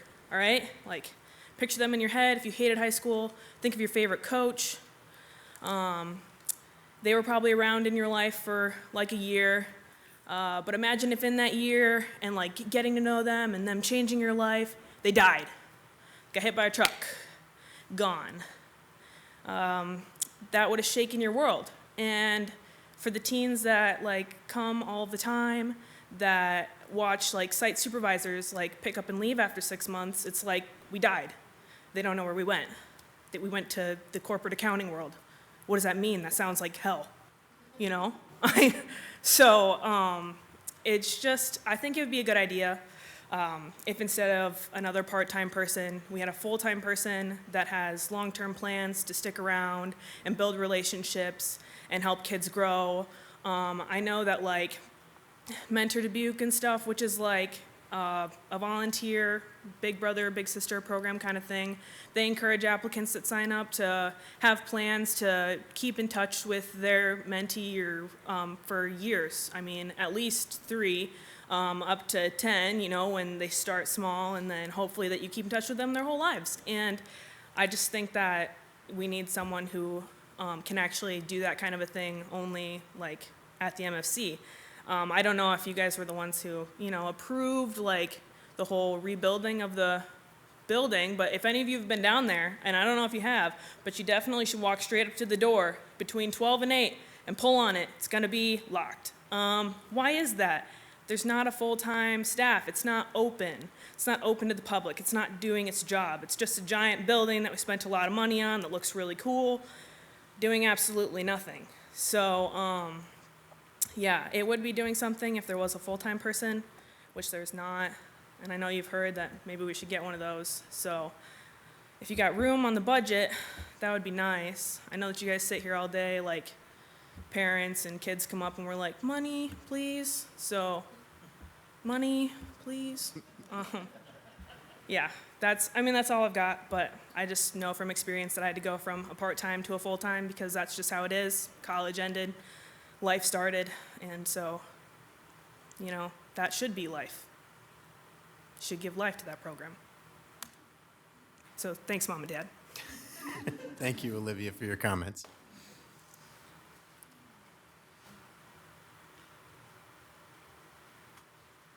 Hello.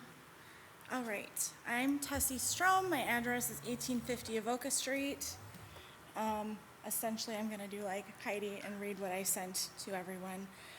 So the site supervisors are an integral part of the MFC, beyond greeting people when they come in to participate in any activities that are happening. They're kind of like the gears that keep the space running smoothly. And adding another part-time supervisor is really not going to be conducive to keeping those gears running smoothly at the MFC. Specifically when it comes, like many have said, to the teen programming and having those opportunities for there to be someone there that will build those consistent relationships. Because if you think of it, the site supervisor is going to be that first person that they're going to see when they come in the door. They're going to see them when they're leaving at the end of the day. So just having that temporary person only there for maybe 6 months to a year is just not healthy for a lot of the teens that are served in that space. I actually came to the MFC in 2019 as an AmeriCorps member and served 4 terms at the MFC, 2 of which were during the STEP program for those first 2 summers, and then 2 full-time terms as the teen engagement specialist. And I can just say that the difference of the quality of relationships that were built with the teens and hearing the teens ask, oh, where is so-and-so? Are they ever going to come back? Speaking of previous AmeriCorps members and things when I was there full-time, and you can see some of that disappointment on their face, like, oh, they moved away or whatever the circumstance may be, but then building those relationships and connections with them while I was there.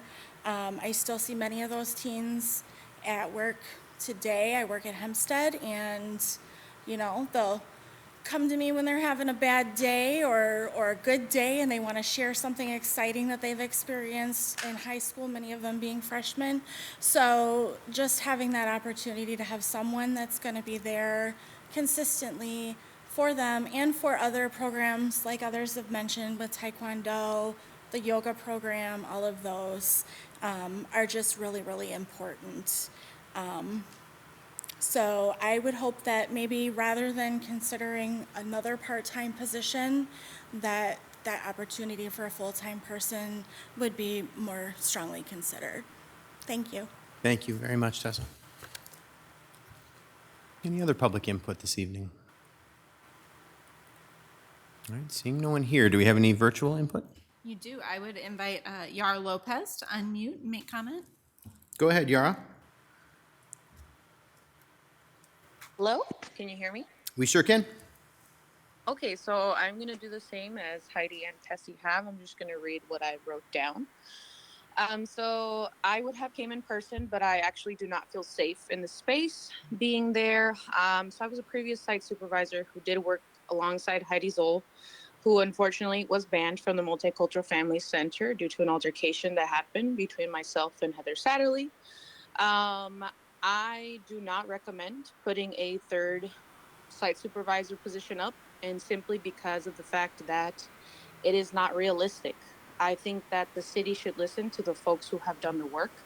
They should listen to the people who have been in the job, who have had to work the 40 plus hours, 50 plus hours a week, while only being expected to be paid for 20 to 25 hours.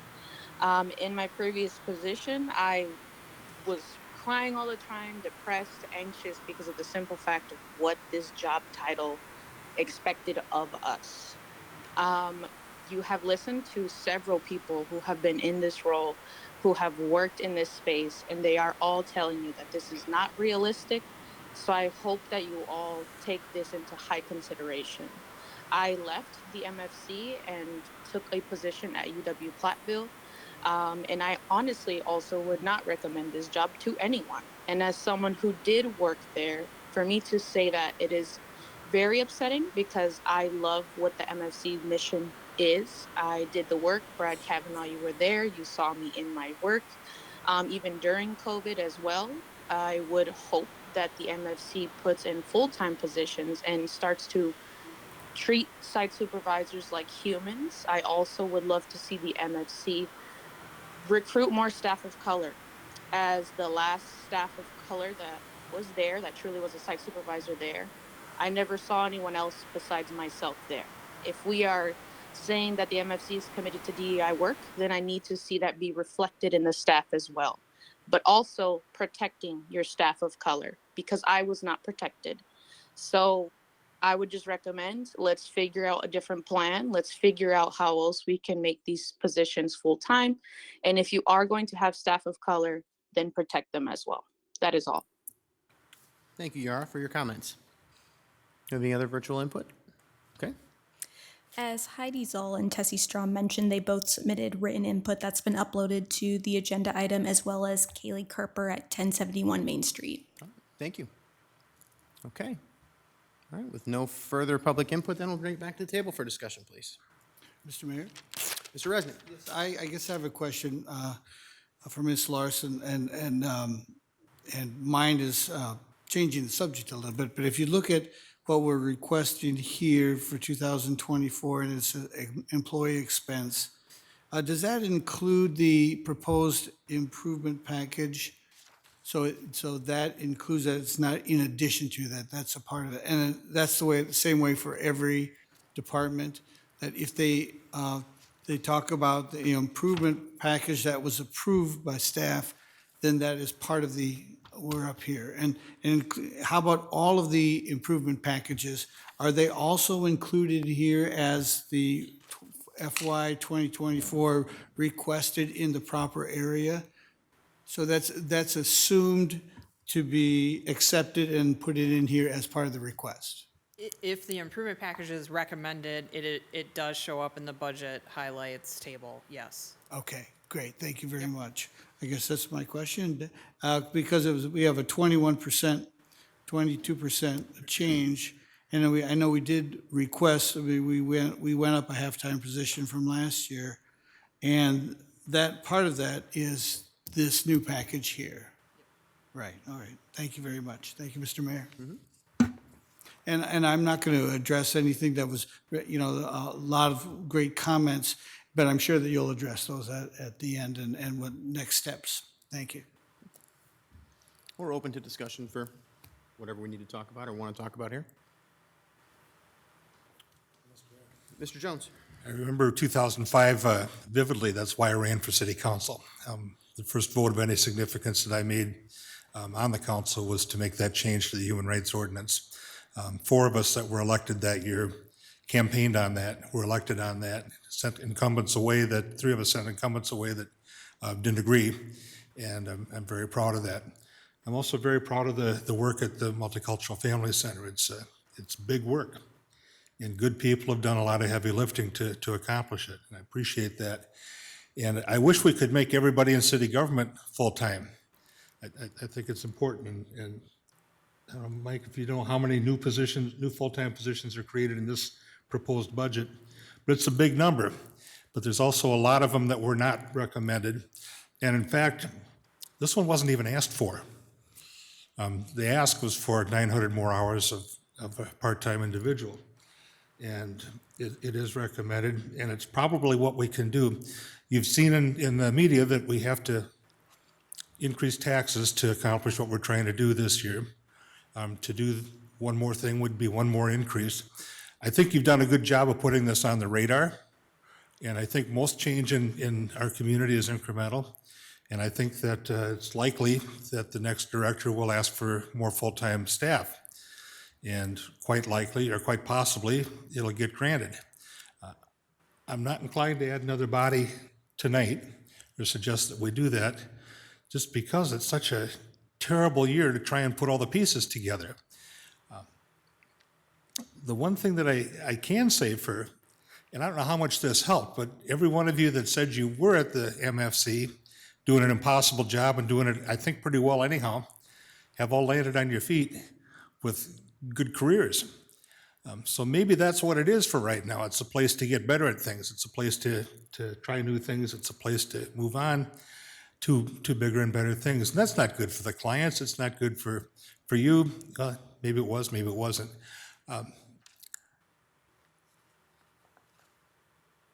But we just don't have the slack to add a full-time position. I can't support that this year. I'll absolutely support adding the 900 hours. I think you need that. I think that's better than not doing that. It's not quite what you want. And one of the realities is you don't get everything that you want when you sit here.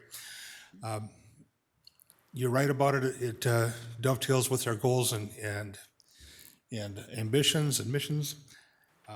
So does every other thing that's been said no to, or said maybe to, or said yes to. That's how it gets here in the first place. So I'm sorry that I can't pull some money out of my back pocket and make this work right now. I'm sympathetic to what you're saying. I think you're probably right.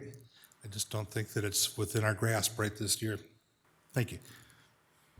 Thanks, Mr. Jones. Yeah, Ms. Mr. Farber. Mayor, first off, I want to thank everybody for taking the time to join us tonight to express your thoughts and most importantly, your experiences, because I think that's a story worth hearing and telling, and just really broadens, I think, our understanding of what it's like to be down at that center and to work with those teens that do come in and that are really looking for a place to feel safe. And also to learn and to grow and to have a sense of community and family. So I thank you for all that you have done previously, and I am confident that we will continue to do that. And if it's perhaps on a smaller scale in the short term, I think in the longer term it will get expanded. And the input and feedback tonight has just been really, really heartwarming, and I appreciate the personal stories as well. So thank you, and I do look forward to expanding this capability, if not in the short term, then in the longer term. So thanks again. Thank you, Mr. Mayor. Thank you. Mr. Sprank. Thank you, Mr. Mayor.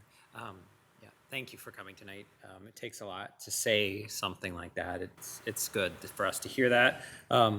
I looked at it as that's kind of like, okay, sounds like that's a possible goal-setting discussion that we might have to have, because unfortunately, as Mr. Jones said, we are very hamstring this year for funds. In my involvement with the MFC these last couple of years, just to put together an event takes a tremendous amount of work, and there are folks here tonight that are involved with the LGBT Pride event in June, and we've been thinking of that for already practically September already. So that's how far out some of us are thinking. And if you want to do these big community events, you have to think that far in advance. It requires staff to do that and funds. So no, we do need to talk probably more next at our goal setting about this, because we just don't have the funds now. So, but thank you for bringing it to our attention. So thank you. Thank you, Mr. Sprank. Ms. Russell. Thank you.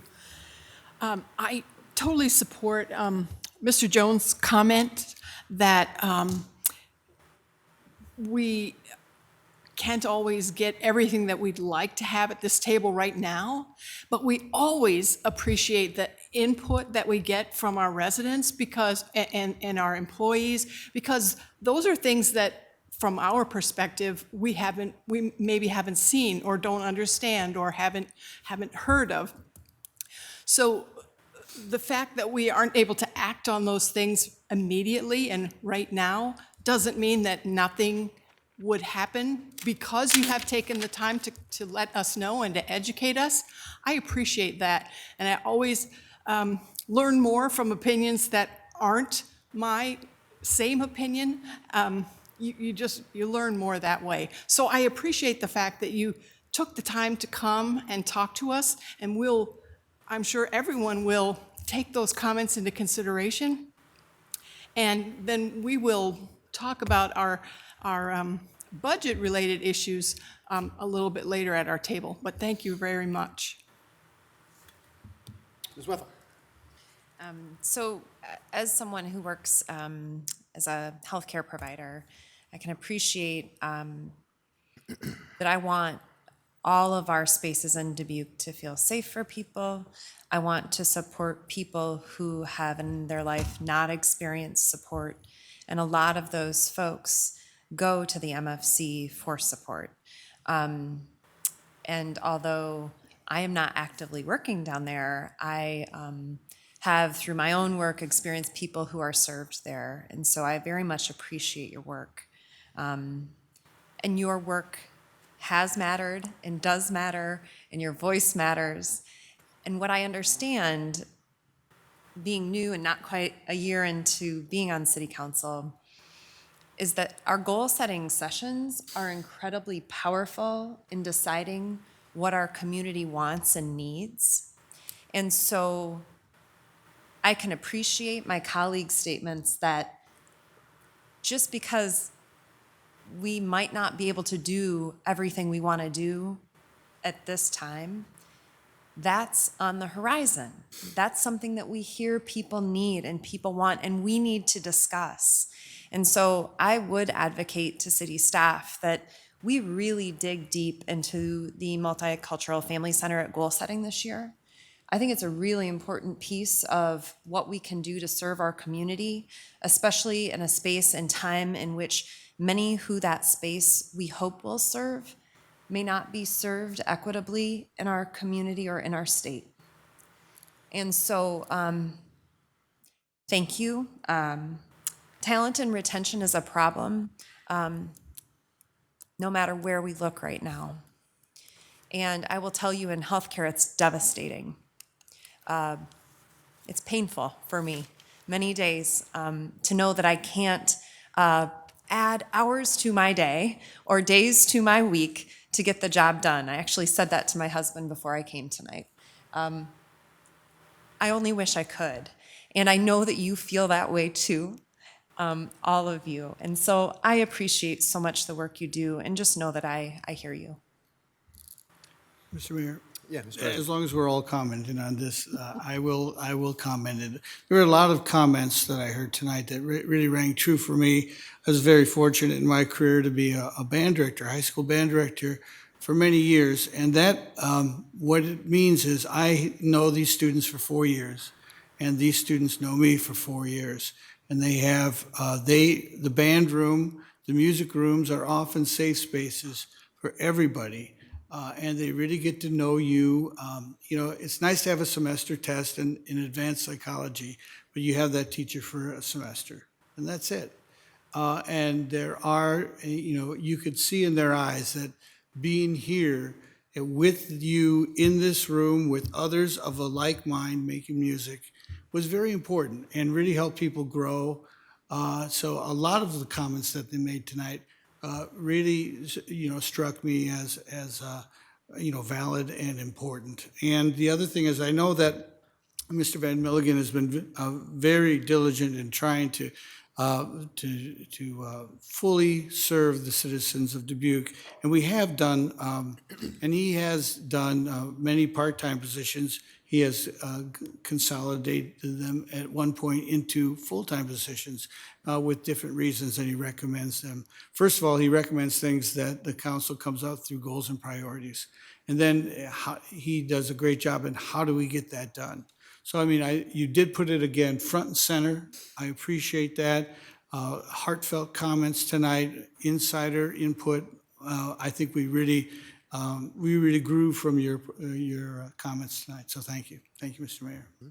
Mr. Mayor. Yeah, Mr. Jones. Just one more footnote. Part of what I'm afraid of right now is the same thing that Indigo referred to, the disastrous legislation coming out of Des Moines that's harmful to our citizens, harmful to our city, and potentially very harmful to our funding stream. They're talking about several things with property tax, with tax distribution, with changing how money flows into city coffers. And Laura made the comment the other night, it's terrible to see how many of these acts, how many of these bills start with the words to preempt cities from this or that or the other thing. We've been preempted out of a couple dozen things that under the Constitution, our Constitution that provides for home rule for cities, probably shouldn't be happening, but it is happening. So our financial ship is not in good order, and it's not because of the 7 of us, it's because of the 150 of them, 151, counting the governor, I guess. So that keeps us a little afraid to grow programs this year as well. And I apologize for our inability to reach beyond that, but it's real. So thank you. So I've really appreciated this discussion. I think clearly it's got us all thinking up here. So I'd like to dig just a little bit deeper. You know, one of the things we can't pull off during a budget session is a strategic planning session. It's not the way that works. But I would like to ask some questions. So, you know, one of the things that I think is pretty obvious is that the programming of the Multicultural Family Center has changed dramatically over the years. I mean, it started as one thing. It joined forces with the city of Dubuque, and then it's kind of, I think the word blossomed is a good word. I mean, it's really changed and improved and moved in different directions. But with changing in that way and growing and becoming something different, it requires change with things like staffing. It requires change with things like funding. I mean, it requires change of focus. This is a really interesting setup we've got here with a board that is a nonprofit board and then the city of Dubuque working with it. I mean, it's just it's its own unique challenge. So I guess a question for Amaro or whoever's able to answer this question, you know, is the staffing structure with the Multicultural Family Center something that's on the radar looking ahead? Are there some challenges you've seen, some things you're thinking about? I'm just curious from your perspective on you know, what we might be looking at as you think about this. And real quick caveat with that, on one of the slides Amaro mentioned, there's sorry, I just scrolled past it, the strategic planning coming for the board. And I've been through nonprofit board strategic planning before. It can be transformational in how you focus your direction. So I'm just kind of curious how those pieces are flowing together as we try to think about what this might look like. Correct. And Marie Ware, Leisure Services Manager, and just because I have the history versus Sure. Amaro not. And that is a key thing. The Multicultural Family Center has been an ever-evolving, even since I've been here, of what we've done, how many people Marie, staff it. Could you pull the mic towards you a little bit? Oh, sure. Oh, it's probably because of this. Let's do this. Usually people hear me easy. Yeah. All Thank right. you. Should I start over? You can go from where you were. It's fine. Okay, all right. So it's been an ever-evolving thing. So absolutely every year you have to kind of think about what's up, what's next, what's coming. And sometimes you're playing catch-up because we couldn't afford to do it before, right? So you're kind of behind a little bit of the 8 ball. But you pointed out something that's very important in that the board is setting up to do some strategic planning. And I've had that conversation internally with with Umaro and also the board president about what you kind of talk about, the balance between what city council goals and priorities are, and then what they do as strategic planning, and then of course they overmix. That's what leads us to what's the staffing you need, what's the resources you need, all those kinds of, where do we need to spend our time, where do we need to spend our money. all that is a part of that, because you don't operate in, two separates, we operate together. And so we always are balancing that and trying to figure out what's the right resources to make sure we're moving your priorities forward as well as their strategic plan forward. So it is a real critical time for us in that, we've had to do a number of resets, obviously coming out of COVID.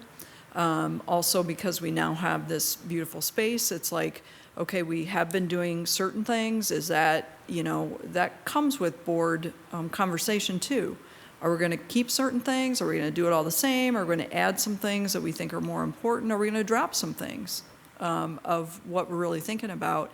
Each one of those decisions deals with what resources you have, whether it's personnel, whether it's programmatic cost, no matter what it is. And so we try to be able to match that appropriately, and just as you've said, sometimes we can and can't afford what some of those things are. Then we have to adjust and readjust to be able to make that work. Yeah. Mr. Mayor, Go ahead, if you Mike. wouldn't mind, thank you.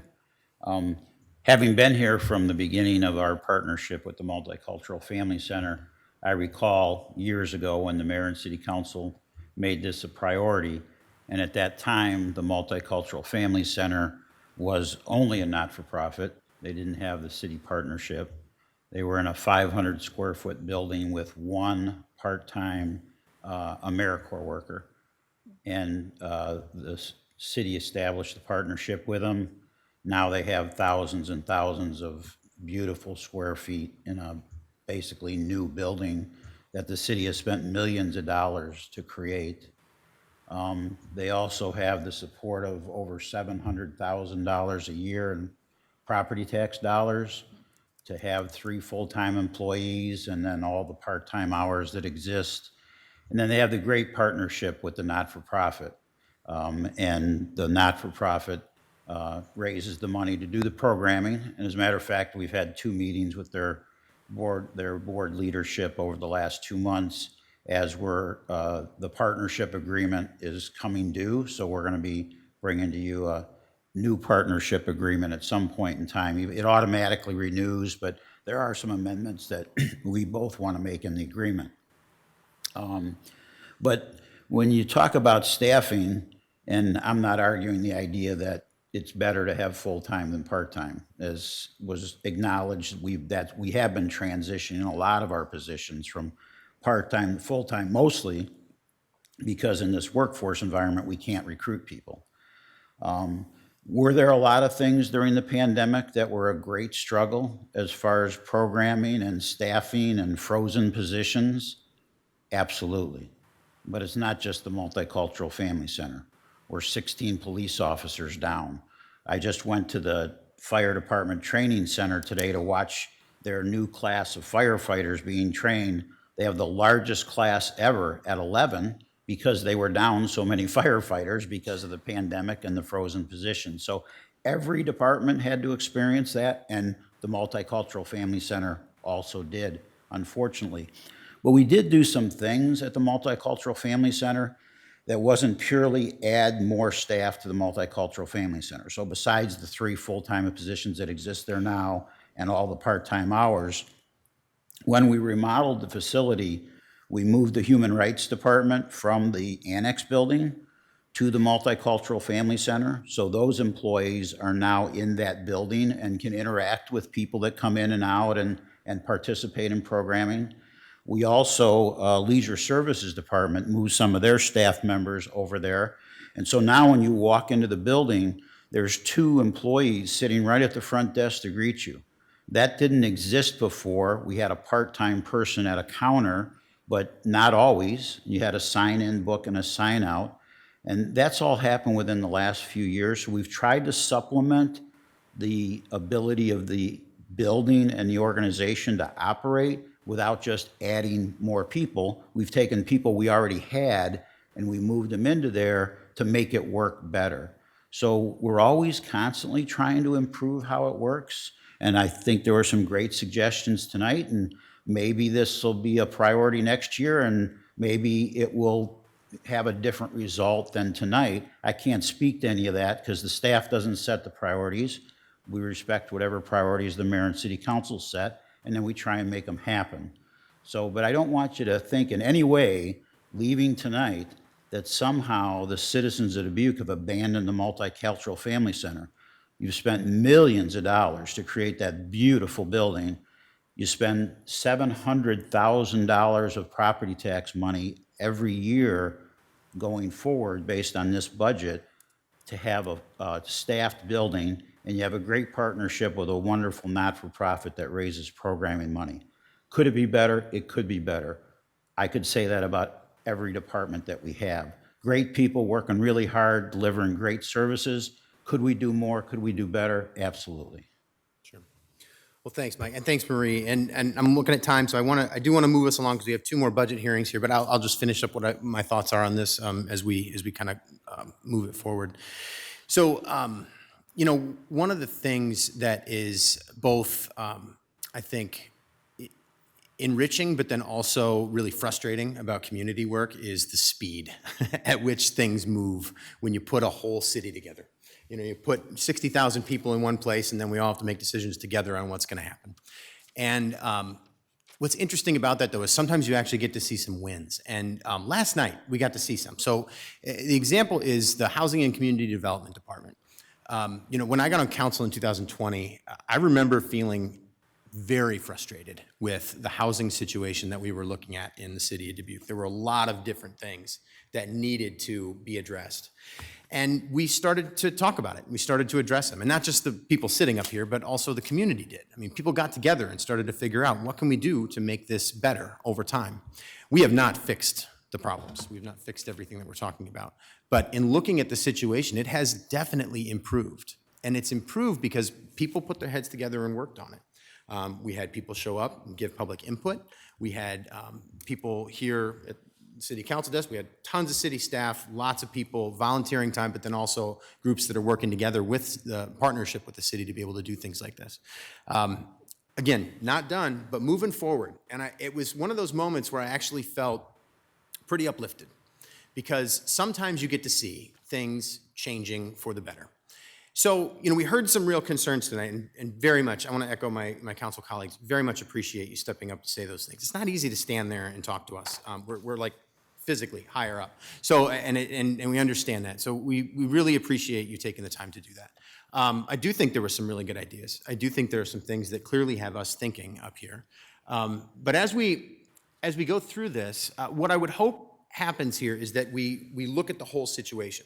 I know that it might seem at this very moment that a decision to put a full-time staff member instead of a part-time staff member in this seems like a logical one. But there are more pieces to the puzzle than that, I'm thinking. And it would be really helpful if this strategic planning process that the board is going to go through for the MFC happens at a time that fits well with our city council goals and priorities session in August, because as we move this forward, it'd be really nice to have some of that information from the MFC, or at least whatever you got. Whatever type of information that the board is able to come up with, the staff at the MFC, to be able to feed that to us as city council, along with more input from the community to be able to say, this is what we think needs to happen there, so that as we go and pick through our, I think it was like 142 different possible priorities that we could set as of last year, as we try to whittle those down to our 10 or 12, that we have some really good information to work with. Because maybe the answer isn't just one full-time staff, maybe it's other things that we can look at to really improve this situation. But what I hear us all saying here, if I could summarize, is that we all want to improve the situation. I think that's pretty clear. I think that we want to see something that is working more effectively for where the Multicultural Family Center is going. So thank you for the discussion. This is very, very helpful. This is not a no, a flat out no. This is we are going to look at this and think about this more, because at least that's what I'll say. I know I am. I'd like to pay much more attention to what's going on to be able to figure out what's happening and what we might be able to do moving forward. So thank you for everybody for putting that discussion together. So with that, I'm going to move us along, and we are going to move on to the Community Impact Division budget. So let's take a moment, take a breath here, 3 minutes, walk around a little bit, and then we will come back and enter into that one. Muted. We are gathered back together here. So we now have the Community Impact Division, formerly the AmeriCorps Division. We've had a change this year, so I'll turn it over to Heather. Right. Thank you, Mayor Kavanaugh and council members. Heather Satterley, the Community Impact Director, formerly AmeriCorps Director. Thank you for this opportunity to share the work that we've been doing over the last year. It's always, I think I was telling Councilwoman Rousseau that, or Roussel, sorry. Hang on, Heather, real quick. I'm just going to see if I can get their attention. Hey, out there, outside the door, can you hear me? Can they hear me at all? Are you going to? Okay. I was just going to ask them to go downstairs to continue the conversation. A little hard to hear is all. So thank you. I'll just leave it open. That's fine. Yeah, we don't want to close that. Appreciate it.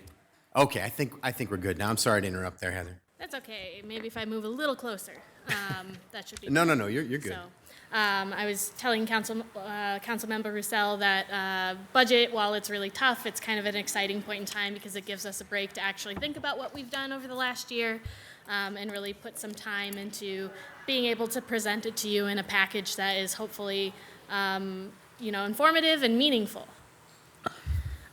So last year, as Marie Ware and I shared, the AmeriCorps Division was recreated into the Community Impact Division with the addition of diversion and prevention as a wing of services for the city.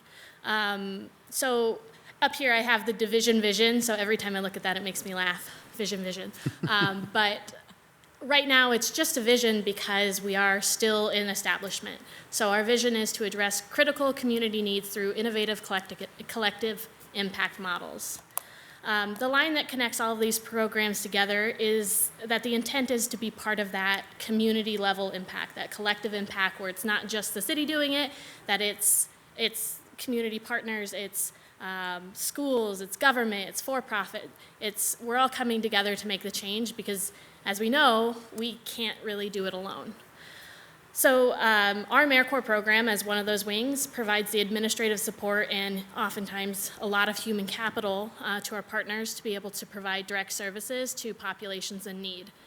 Our volunteer DBQ program provides volunteer management services and support to community organizations to bolster the volunteer infrastructure across our community.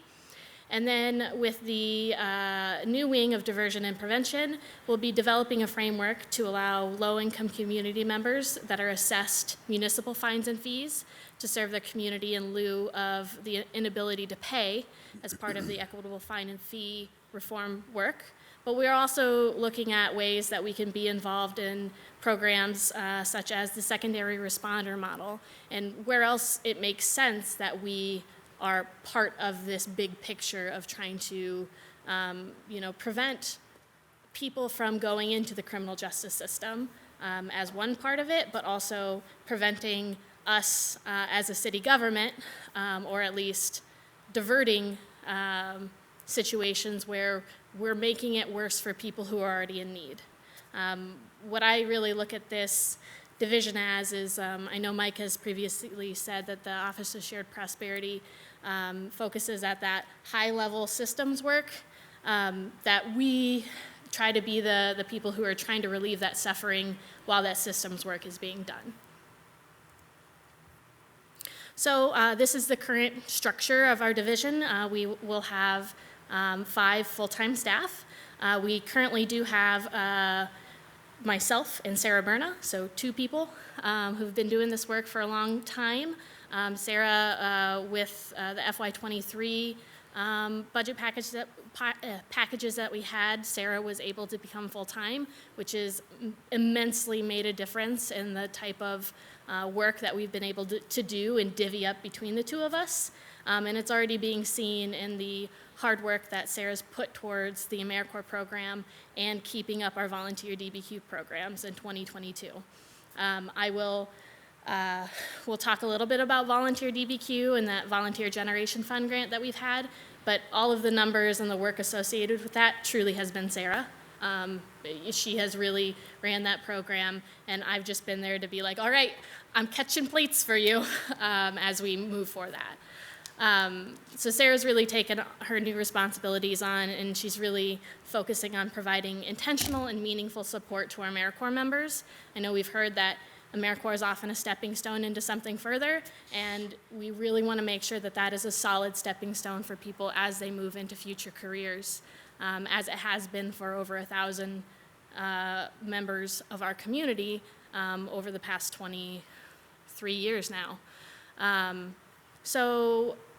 I'd also like to thank some of our interdepartmental team members, Kaya Humpel and Nathan Kelleher in finance. I know earlier we talked about needing more support internally within leisure services.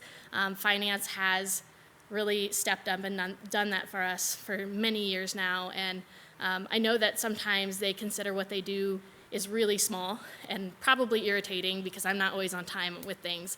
But it is a really big deal to myself and to Sarah, knowing that we have somebody who's able to take care of those bits and pieces while we're trying to navigate a lot more support and services.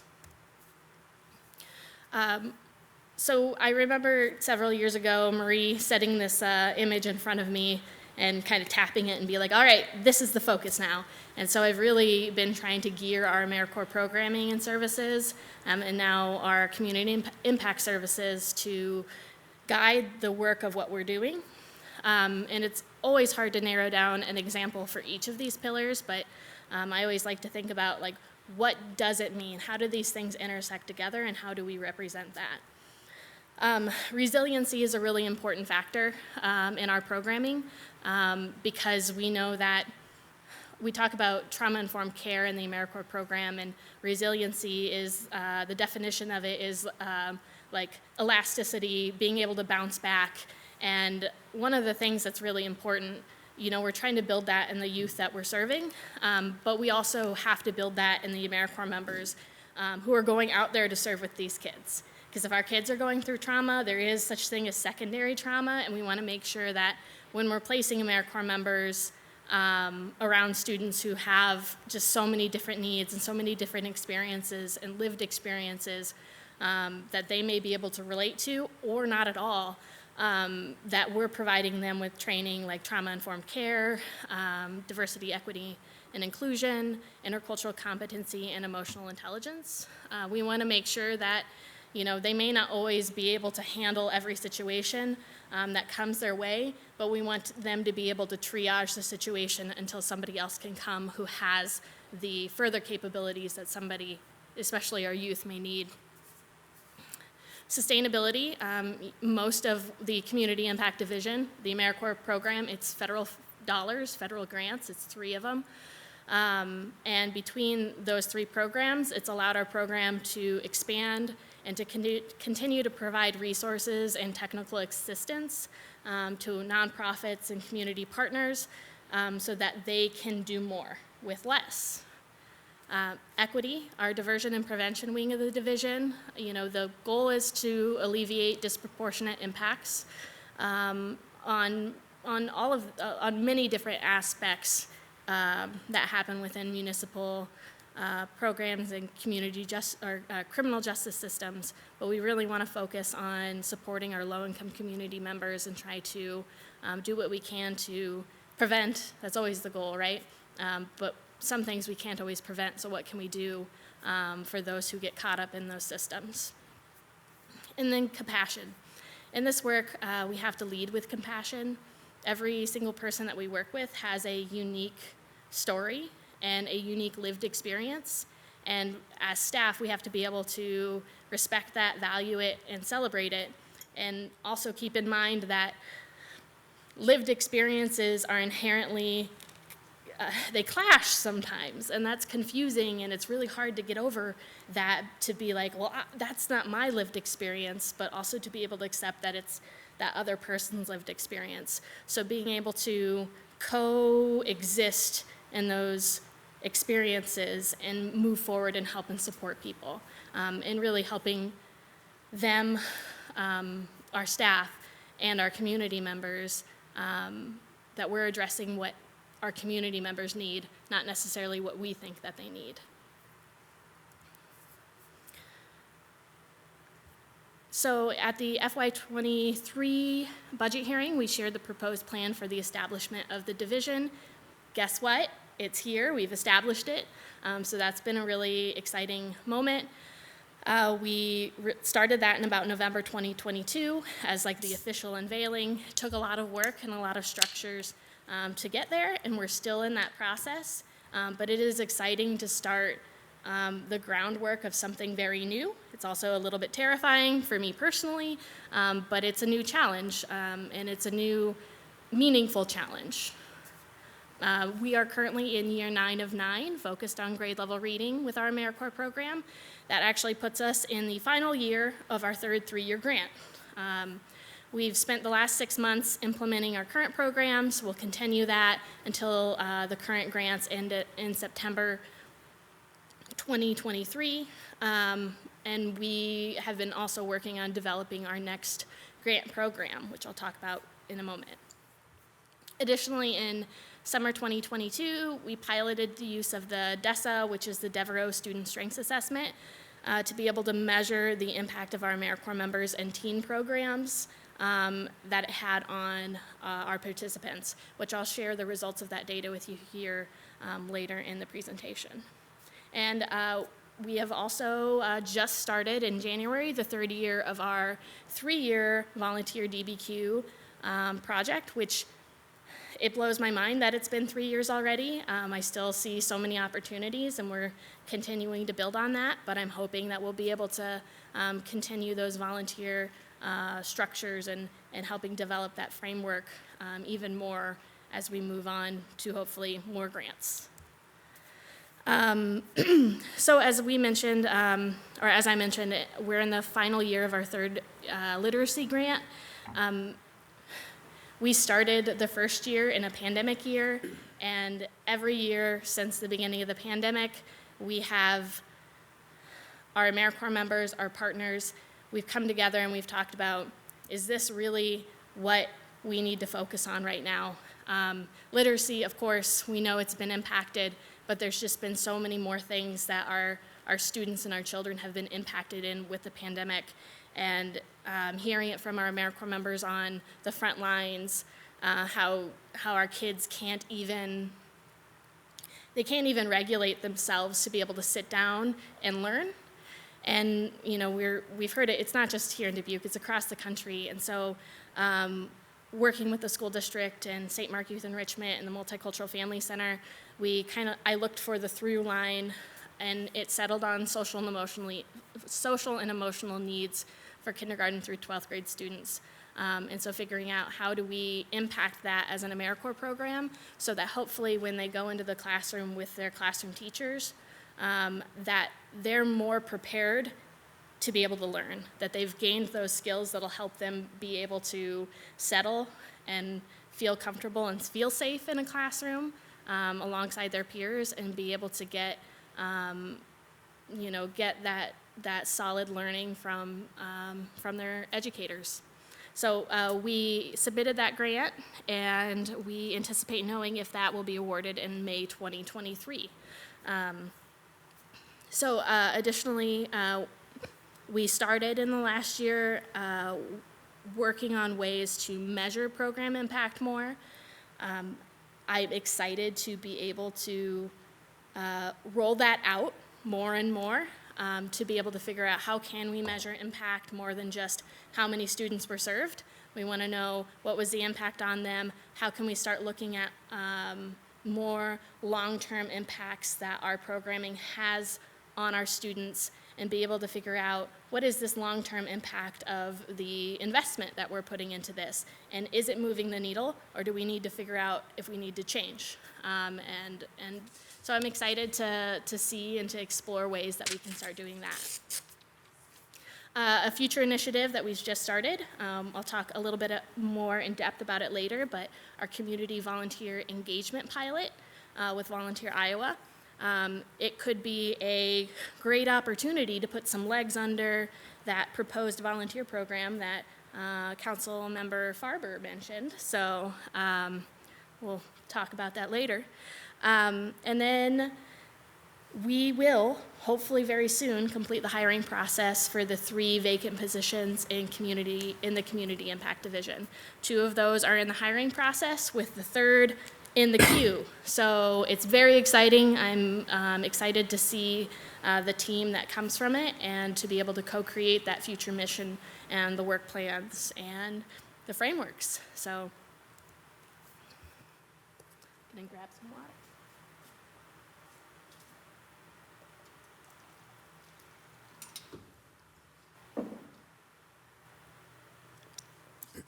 So the mission of the city's AmeriCorps program is to leverage AmeriCorps members to build capacity within our public sector to solve some of Dubuque's most pressing needs. We've focused on the Partners in Learning Project, which is the grade level reading initiative, for 9 years now. For the last 6 years, we focused on our Creating Opportunities project that's been building capacity around future-ready teen programming. And I say future-ready because it's not just career, it's not just academics, it's life skills. We want to build them up so they're gaining skills that's going to be transferable in all areas of their life. And then in 2021, we secured a Volunteer Generation Fund grant, which thus our Volunteer DBQ was born to work on bringing our volunteer infrastructure in Dubuque, strengthening it, and helping collaborate between different nonprofits and community groups to really strengthen it and help address more critical needs that exist. So the most vital part of our AmeriCorps program is our AmeriCorps members. We don't have an AmeriCorps program without members. This year we have one member who has reached the 4-term limit with our program, Judy Kelly. When we asked Judy what her AmeriCorps experience has done to prepare her for her next steps after AmeriCorps, she said, "AmeriCorps has been a great resource in allowing me to further my ability to work with students after I retired. If I continue on to volunteer in a school setting in the future, I know I have the tools to guide students in their reading paths and their futures." We're just so thankful for the AmeriCorps members that we have.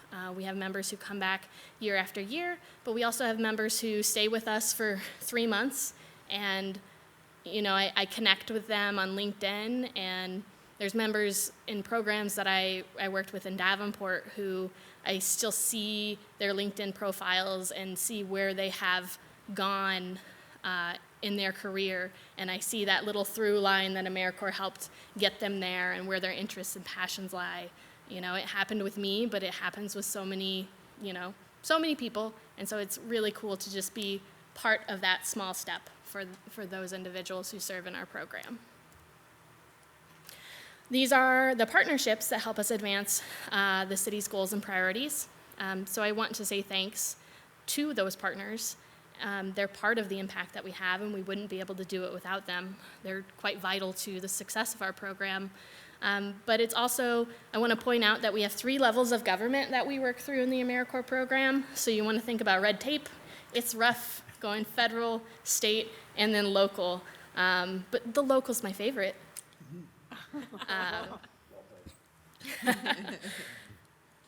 So to talk about recruitment, I know it's something that's been on our minds for a lot lately, and usually when it comes to mind, it's the pools. And Dan will talk about that, but this is my time. So our AmeriCorps program, really since the beginning of COVID, we have really been hit with a lot of recruitment challenges.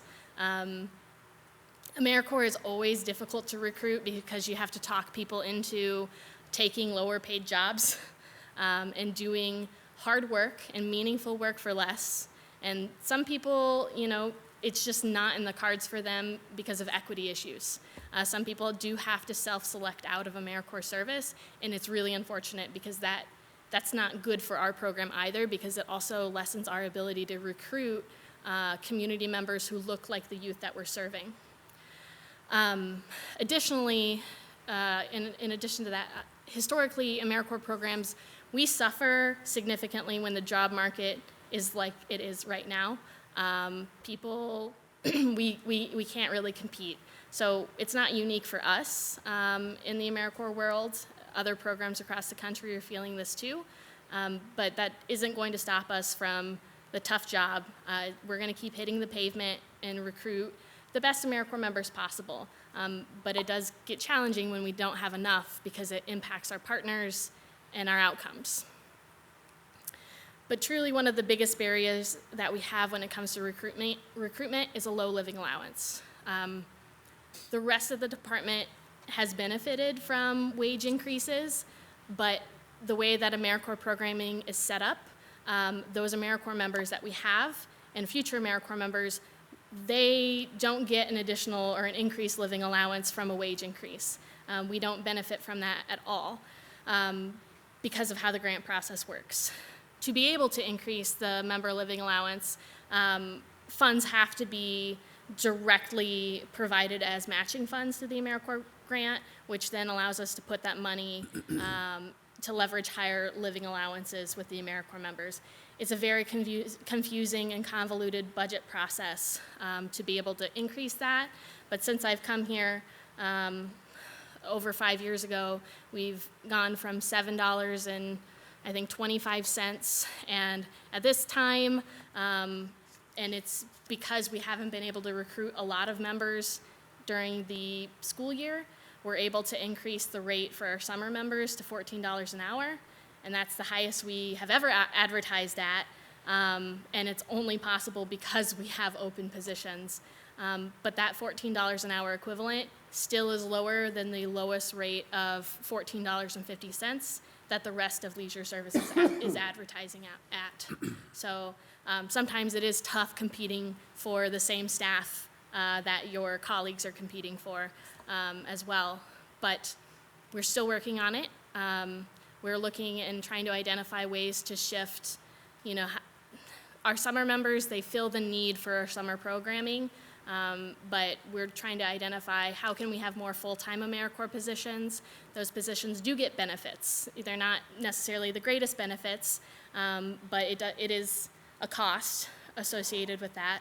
But if we can hopefully change the way that we've been doing things and hopefully gain more interest and change with the times and what people are looking for, our recruitment will improve. And that's what I can hope for at this point. So we're going to look at our Every Child Reads, our Partners in Learning program. COVID impacted our tutoring program in a lot of ways, and it still continues to do so, even though I think it's supposed to be over. But it is mainly through recruitment challenges. However, we have a lot of really amazing AmeriCorps members who, even though they are few, they are mighty. And we only have about 6 AmeriCorps members who are serving in the grade level reading program. And at this point in time, we have actually surpassed the number of students that they have come into contact with and actually provided a literacy intervention to. Some of those students may have stopped at 5 or 10 literacy interventions because it was maybe not the right fit for them. Sometimes we learn that. But the goal is to get students to 30 sessions or more. So right now, at the end of February, we've got about 49, but there were about 30 more kids who were very close to being at that 30 sessions mark. And then there'll be significantly more students who will hit that 30 sessions mark by the end of the school year. And so things are looking good for us to be very close to our numbers last year, which was our return to school numbers for a full school year. So I'm hopeful that while recruitment has been impacted, we'll still be able to see the same improvements. I do also want to point out that in FY21 is the year that we shifted towards how we were looking at measuring success with our students. Previously, we looked at the FAST assessment with a point system, but 10 points for a kindergartner doesn't really correlate to the same as 10 points for a third grader, so it was really hard to actually see if we were moving the needle. And so we decided to look at risk level, which is much harder to move the needle on, but shows us that the impact that we're trying to have, if we can get them to an improved risk level, that's a greater impact on their future success of that student. So the numbers may not always look great in comparison to many of our old numbers, but what we're trying to do and what we're trying to measure, it's maybe a little bit more realistic and truthful for the outcomes of our students and not just the outcomes of our program. But if anything, things are looking up from 2020 to 2021. One student improved, anything is better than that. So in 2022, it allowed us to expand our AmeriCorps member support for our teen programming. We were able to place a new full-time position at the Multicultural Family Center, so the academic advocate. This position was meant to drive the efforts to expose teens to post-secondary education and unique career opportunities. And to also help them, you know, whether it's tutoring services, or to help them, or to lead programs and help our students and our teens explore different areas, such as a program that I thought was really successful and meaningful was Discover Your Roots. The teens had the opportunity to learn about their ancestry in a scientific and a more sociological way. And so it really kind of built this knowledge for these kids that they'd never had before, but also get to learn about, you know, what is the science behind it? Did they gain an interest in that? What's the sociological aspects of it? You know, how do you, you know, research your ancestry or your lineage? And those aren't things that are typically proposed to teenagers as potential careers or potential interests. So it was just a really unique thing that the MFC and the Human Rights Department, Collins, helped push forward. It was really, really cool. We did see increased post-COVID numbers for both of our teen programs. And during the summer, we worked to focus our curriculum in the Summer Teen Empowerment Program to help students gain those social and emotional skills that is just truly necessary to be a human, but to really be successful in all of those different settings of academic, career, and socially. So up on the screen right now, you'll see that we have our Summer 2022 DESA pre-assessment. So I think it's important to always share with people that these aren't, this assessment is not something that Heather created. The DESA is a nationally standardized, norm-referenced, strength-based measure of social and emotional competencies of a student, and it ranges from K through 12. So there's different assessments depending on what the age range of the students are. In this case, it's the DESA High School Edition. So the DESA measures 8 social and emotional competencies that align to the CASEL framework, those competencies, and it's really important to point these out as social and emotional learning. We don't always know what that means, but that is self-awareness, self-management, social awareness, relationship skills, goal-directed behavior, personal responsibility, decision-making, and optimistic thinking. So when we complete a DESA ranking rating for a student, we get the social emotional composite score, which is what's up here on the screen for us. And then the DESA also provides us rankings in all of those 8 competencies that I mentioned, and I'll show you on the next slide. The scores indicate where the students are demonstrating skills, and that is strength, typical, or need for instruction range. And so what this gives us when we do this assessment, it shows us where we need to focus in on these students. You know, do we have students who need focused on personal responsibility? Well, we can pull those kids aside and work on that as a project with them or a goal with them, while our other kids who may need that self-management, we know, okay, that's a need for instruction. We know that we can expect something different of that student versus a student who has a strength in self-management. And we stop comparing kids as if we know that they should have these skills, if we know that maybe they need to work on them. It also tells us what their strengths are, which is, I also think, something we focus so much on the deficits of our students that when we also can see where their strengths lie, that can help us improve on the areas that they need improvement with.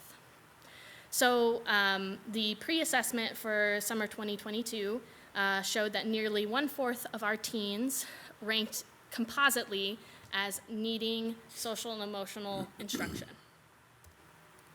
So here is where the breakdown existed for our pre-assessment for summer 2022.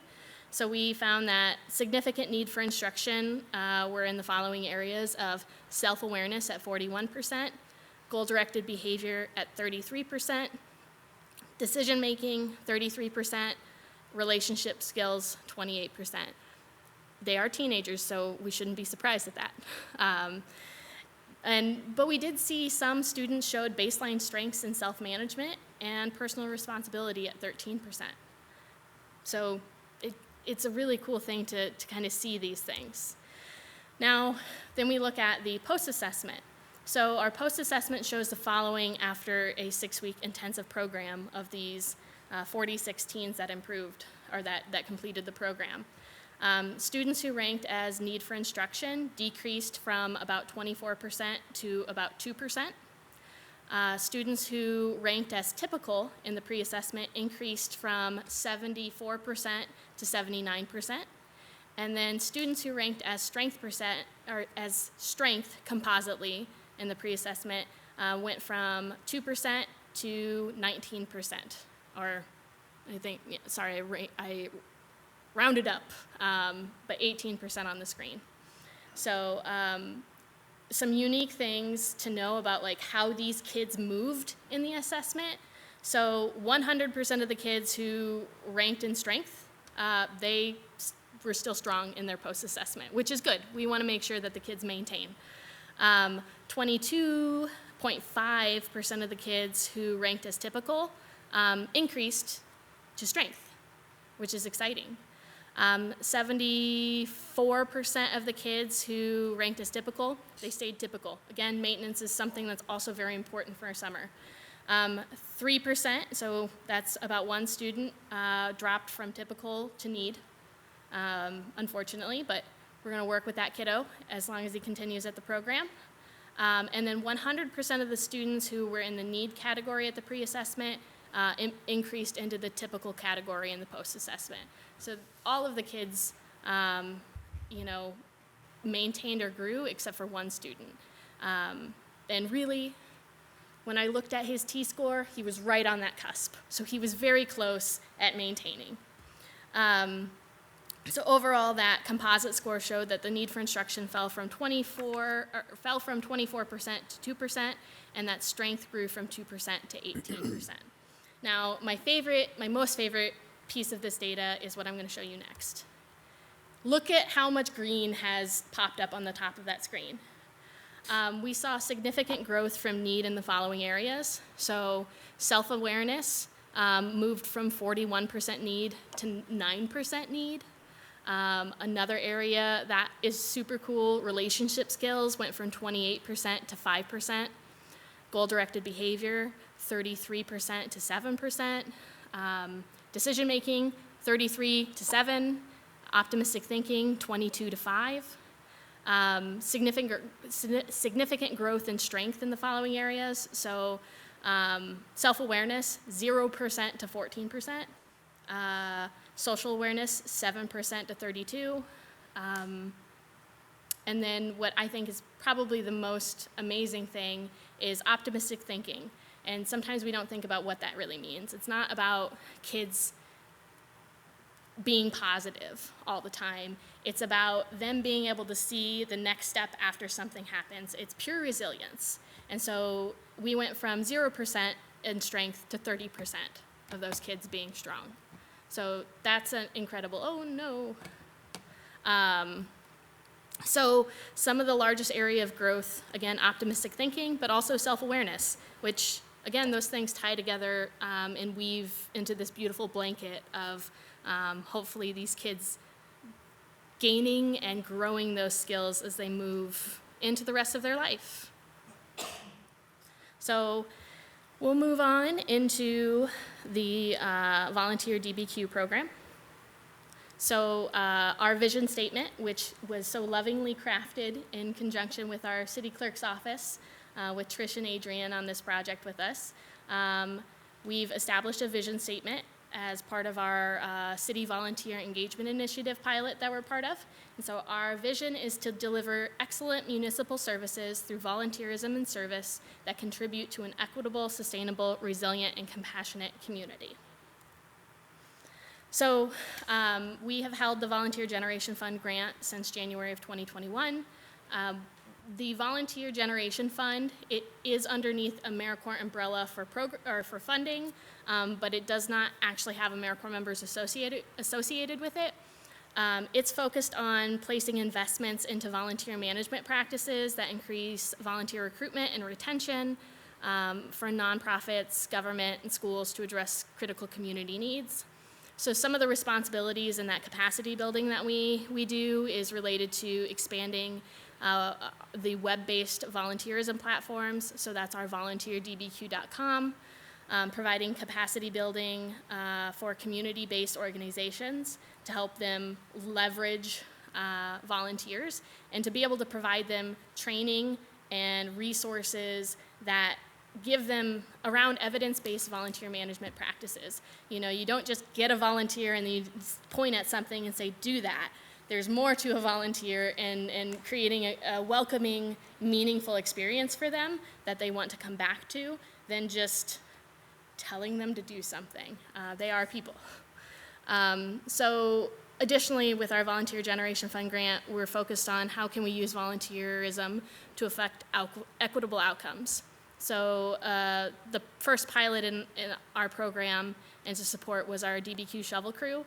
So we worked with the engineering department on how do you recruit volunteers? How do you manage those volunteers? How do you communicate with those volunteers? How do you appreciate those volunteers after they shovel 10 inches of snow multiple times in a year? My back hurts and I'm not excited for tomorrow.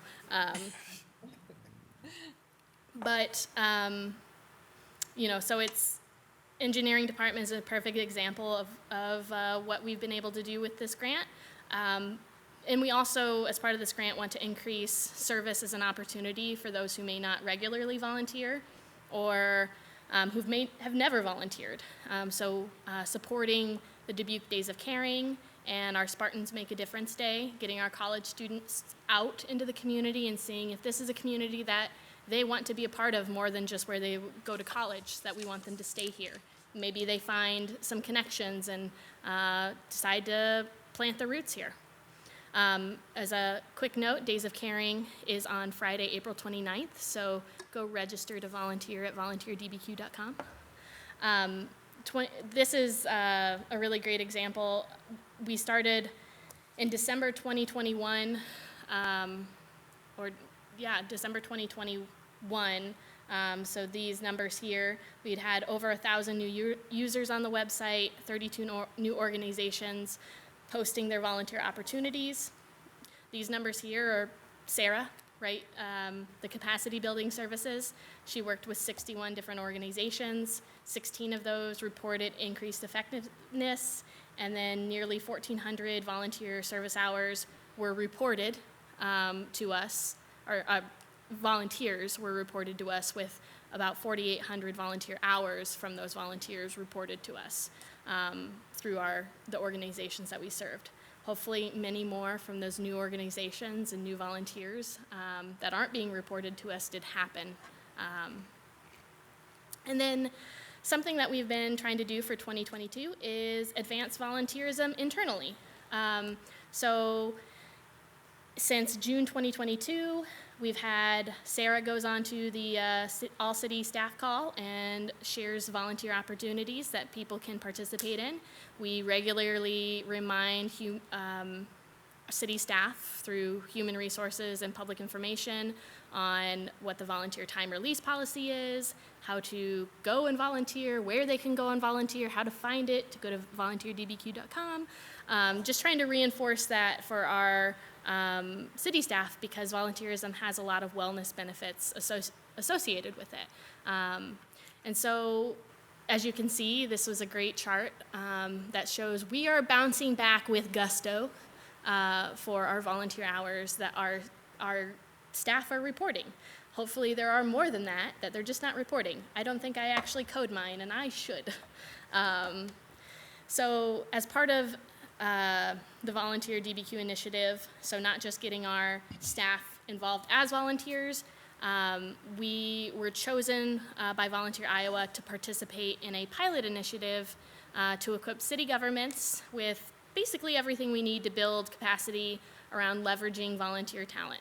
So we are going through it as participants alongside City Clerk's office, but we're also going through it in the Community Impact Division as Train the Trainers, so that while we're going through it and experiencing it as participants, that we'll be able to take what we learned and understand how we can facilitate it to internal departments on how they can build volunteer capacity within the organization. We know we don't have enough staff. That's everywhere right now. So how can we find people who may want to volunteer that time for certain projects that we can advance? And like our garden beds, it's a great example. So this initiative is a cohort-based program, and we're in it with 9 other city and county governments. Some, Cedar Rapids, Monticello, Davenport. So it's a 6-month initiative that's training, coaching, and resources that can hopefully help us move that forward and be able to do a little bit more work and to build some more infrastructure that can help us address council goals and priorities.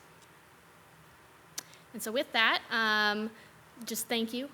Thank you to our AmeriCorps members and for their service. And next week, I'll put the reminder out. I know there was an email, and Councilmember Roussel did accept. Next week's is AmeriCorps Week. So we would love to have our council members either come and participate in our Career Week with Bailey, our AmeriCorps member at Multicultural Family Center, or to one of our schools to see what the tutoring program is like. So yeah, we're just really appreciative of our members, of our alumni, and of our community members and the support that they've had. And if you haven't, thank your AmeriCorps member.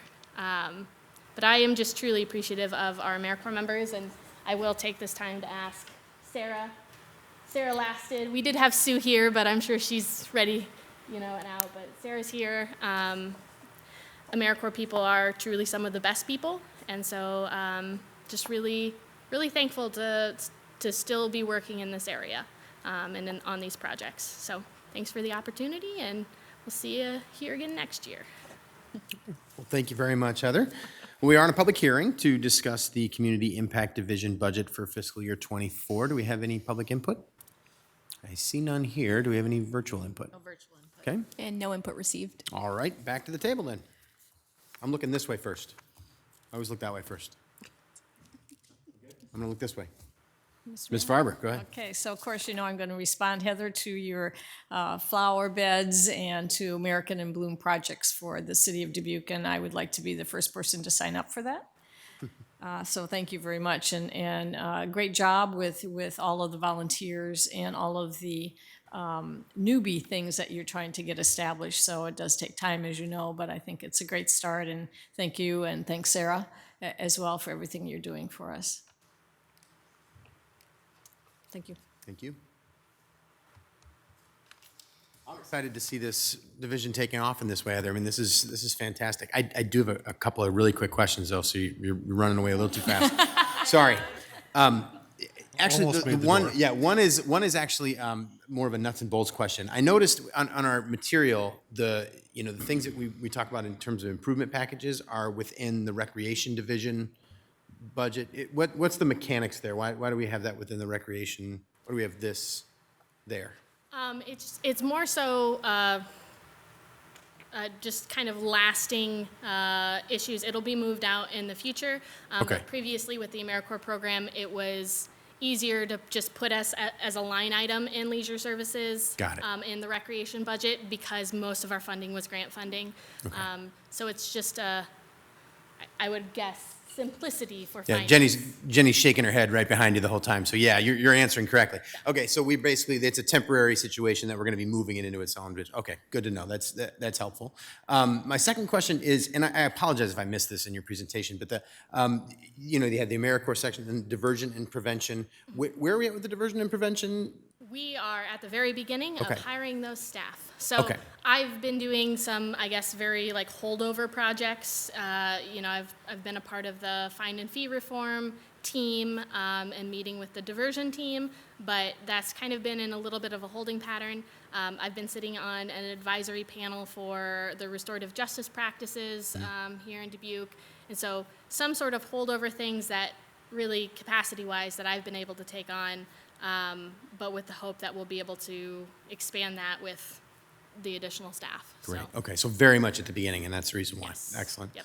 Well, I know I really appreciate it. I mean, you know, when you can show us in such bright colors the progress that especially the teens have made in the Summer Teen Empowerment Program, I mean, that's really helpful information to be able to see how that improvement happened and what that really looks like, and know that you're using a tool that is something that is, you know, a nationally recognized one, to be able to say that. So I really appreciate that information. So thank you very much for the presentation, and great work. Thank you. Thank you. Okay, with that then, we move on to our final presentation of the evening from the Recreation Division. So we'll let Dan get set up here, and then we'll be on our way. Years, and it's important for me to really point out for our full-time staff, you know, during COVID, all those kind of things, that was a very stressful time for everybody. Last year, I might say, was probably more stressful than COVID for us because of our shortage in staff. You know, we had supervisors that were having to officiate games, teach preschool kids art projects because we didn't have staff that were coming in, manage the pool, teach swim lessons, sling burgers, serve beer. I mean, you name it, staff had to cover for those gaps so that we could still provide those services to our community. And I can't thank them enough for their commitment and their dedication to their job and their passion for it. It really showed last year. And so the people that are up there are part of that team. Those are the full-time individuals that make up a portion of the 42.25 full-time FTEs, but also the other staff that help us do everything that we do, are our support staff. In case you haven't heard, we are actually hiring right now for about 25 of those FTEs for this summer. So as I go through the presentation, if you see anything that might stick out to you, as you know someone that might want to work in that area, please feel free to let them know. Our mission is to provide the citizens of Dubuque with equitable, high quality, and inclusive opportunities that will create impactful experiences. Those experiences can be social interaction, life skills, life skill development, as well as just a safe place to be during the summer or even during the school time.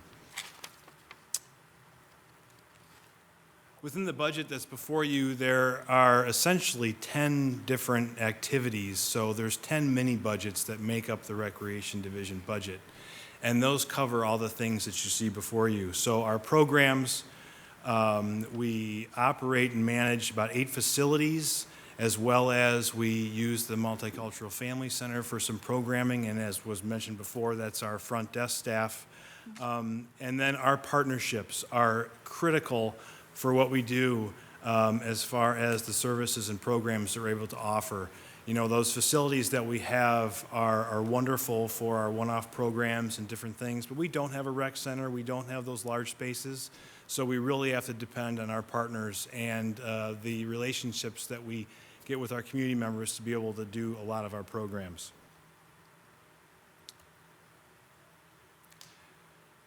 Some of our highlights, these are the cliff notes because there were a lot last year, but the expansion of our mobile and accessible programming.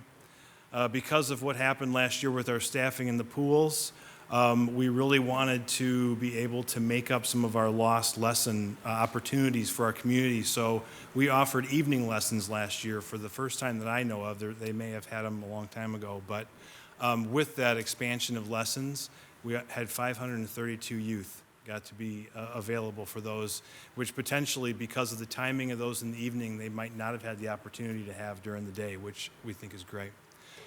We listened to, over the last couple of years, we've received feedback on why don't you offer more classes on the weekends? You know, we see so many cool things in the booklet, but they're at 9 a.m. on a Monday, or you know, they're during the school time, and we just can't make it.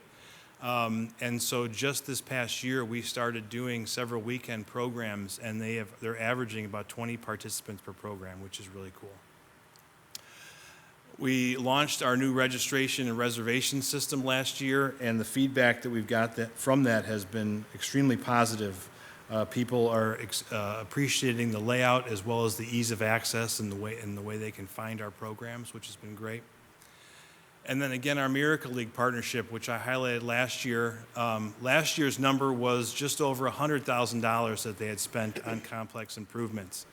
Now, this is on top of the $3.5 million that this group raised and put towards the outdoor, the full project.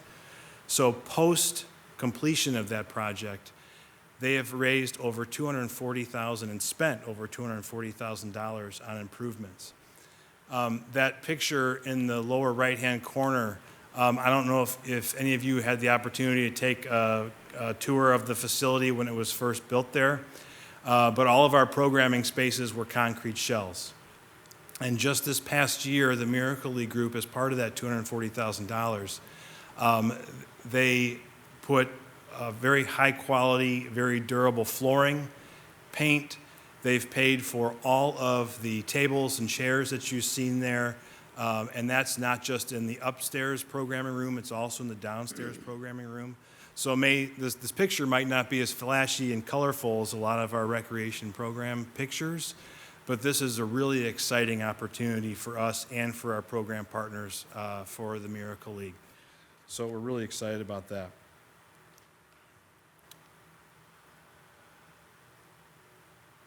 I don't know if I mentioned it before, but we are recruiting for staff for the summer, right? The work that we're doing with the help of the PIO office as well as the Human Resources Department has been remarkable. Really, the recruitment started in December of 2021 when we really started to push that early recruitment for the following summer. And then it built up some steam. Big thank you to the council for allowing for a few of the wage increases at that time to try and ramp up that recruitment in 2022. This past year, again, we started early. We actually started in November, working with the Human Resources Department on kind of the onboarding process and streamlining that and making it easier for applicants to be able to fill out paperwork and get stuff into the system so that we could get commitments earlier, as well as another wave, we'll say, of wage increases that you all graciously approved that has really been a positive impact to where we're at. I know that I think you're going to be getting some monthly updates or maybe even biweekly. I'm not sure how it's going to come from the PIO office. But as of today, we have 230 applications, which is way ahead of where we've had before. Now, these are applications for all of our 20-plus job opportunities that we have for this summer. But one of the highlights with that, it goes along with the work that we've been doing with the Human Resources Department. We already have 36 lifeguards who have completed all of their paperwork and sent in their acceptance letters out of 55 or so applications that we've already received. So not only are we getting the applications in, but we're staying in contact with these individuals and we're getting them to commit to the summer, which is remarkable, and it's way ahead of where we've been in the past, which is great. The Before School partnership with the school district came about from the closing of Fulton School last year. We had done after-school programming at Fulton. And with that closure, we knew that there was going to be a need because a lot of those kids were going to be moving to Prescott School. And so we sat down with Chris Nugent, the principal over at Prescott, and said, how can we help with the closing of Fulton to help your students? And we talked at the time about partnering for the Before School program at Prescott and at Marshall schools because, again, during COVID, the partners that had been previously doing those programs before had to cancel. So they had no before-school program.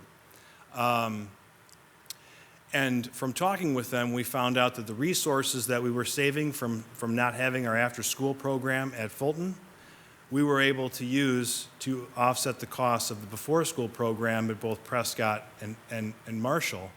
But then I also said, well, where are you at with Lincoln? Because I know that there was also some issues at Lincoln as far as not being able to provide that program. So now we're doing it at all three of those schools. Not costing us any more out of our budget. We're just reallocating resources that we already had to be able to do this. And it's been, you can see 76 youth are being served, and it's been a very positive partnership with the school district. Another just participation highlight is in our after-school sports programs. That's a record number of over 1,400 kids that we've had in that. And I'll talk a little bit more about how we got there in some upcoming slides. The golf course, this is one of my, the bullet point number one is kind of one of my silly victories. I've been asking for some help with the engineering department as well as the PIO office.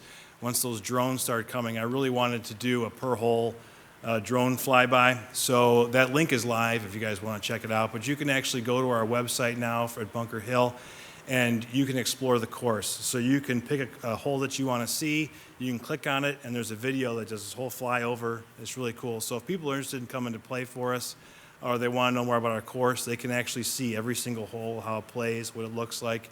And obviously, when you see some of those pictures, you'll see what a fabulous job that our staff do to maintain that golf course and really make it a wonderful asset for this community. Mike Sullivan, our golf pro, was able to reestablish his relationship, or the connection, I should say, with the Boys and Girls Club. And last year, we introduced 32 participants to the game of golf, which was a record number from previous years as well, with partnerships with them. And then also that just general increase in participation for youth. That does not include the Boys and Girls Club kids. Those are youth lessons and different programs we do. That increase from women participation, that's both in lessons and in leagues, as well as the couples. Mike is really finding a niche with some of those groups and doing different things on the weekends to make it more fun and exciting for them, and we're seeing a great return on that.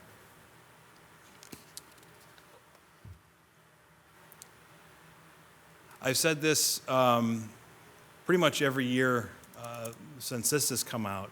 Not only do we want to be a community of choice, but we are a department of choice, right? People have to choose to take our programs.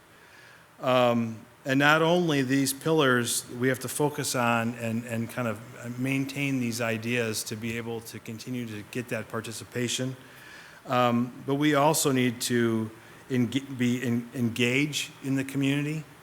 But not only engage in the community, but also engage with our staff, right? Because that's how we are going to be resilient and sustainable as far as continuing these services and continuing to staff these services, as well as provide the programs and services that the community is looking for. These next couple of slides are kind of some of the things that we're doing to advance that equitable service. Filling the need with food. So our summer program, every year I present on kind of our numbers that we serve in meals for the summer for these kids. Again, COVID really hit us hard as far as participation was concerned. As far as total numbers, we also had to reduce a lot of programs and things. But last year, the number was 4,800 meals were served. And this year, we're back up to 8,600, which is a great number, but that means that the kids are coming back, which is what we need, right? The meals are super important, but we also need these kids in front of us so that we can be their mentors and their leaders, and again, that's safe space. And so that's really a great thing to see. That's moving in the right direction. Increasing accessibility, I have the Miracle League slide up there, which is something we're trying to constantly increase that programming. But it also isn't just the physical, it's the website and the registration system that I talked about. We have that now to where it's going to be a one-stop shop for the bulk of our services and our programs. So we're actually bringing online this spring the marina as well as the campground. But one of the cool things, if Kristen is still here, she did a fantastic job working with the staff at Housing and CDBG. We are able to, with this new system, have our scholarship forms online. In the past, for our scholarships, people had to come in physically to fill out the forms and to sign up for those. But because of the things that we're able to do with this new system, now people can do that online, which is really exciting. The frontline staff training, you know, in the past, and we're continuing to do it, we have infused equity training into our frontline staff, different orientations and things that we do for the summer, as well as some conflict resolution that we're getting into.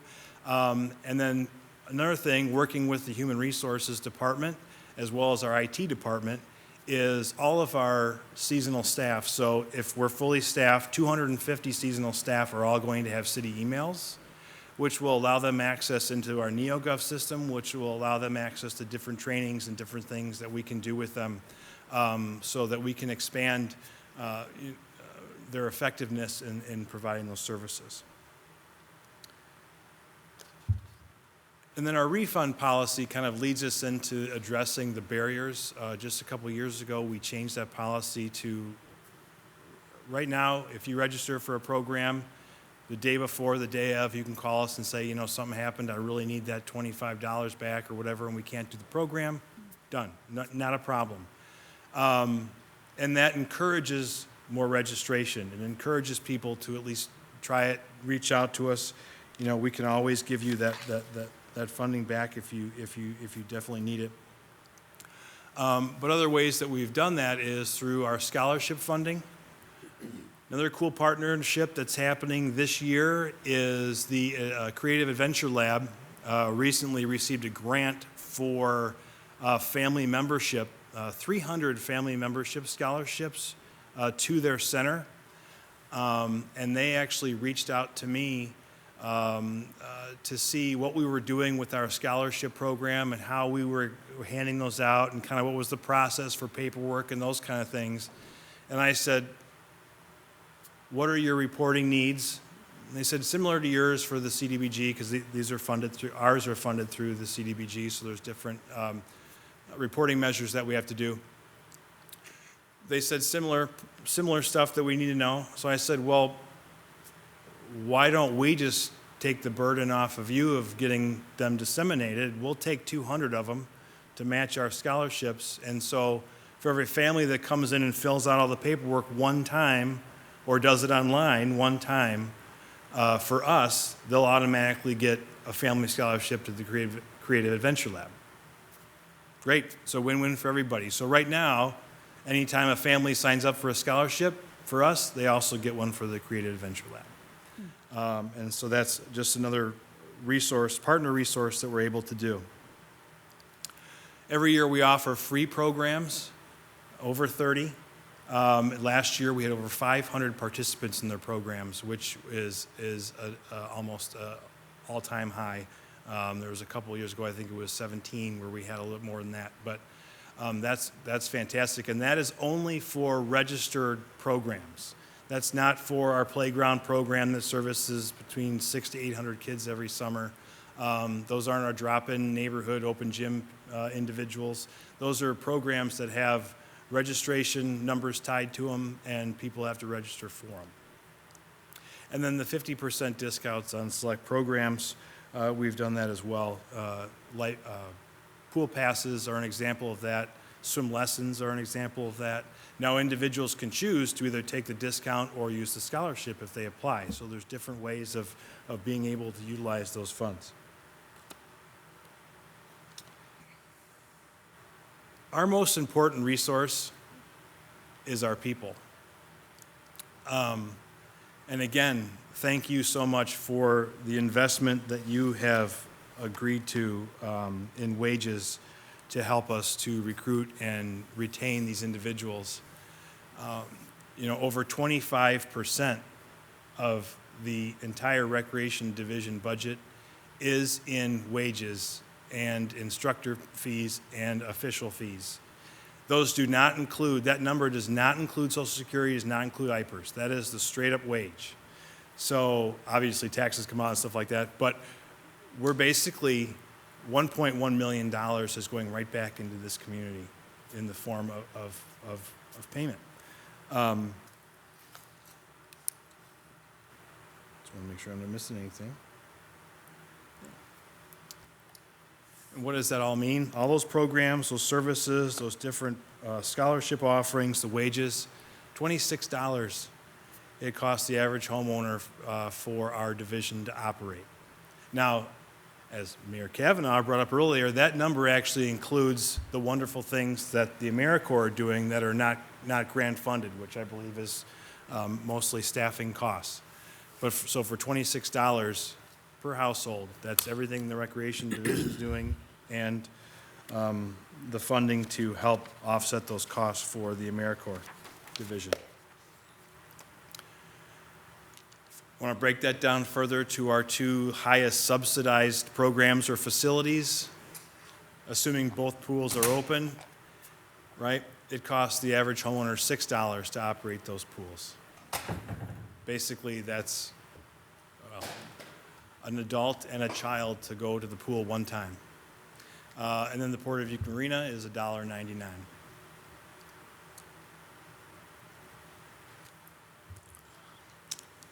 So our future initiatives, a long-term infrastructure plan.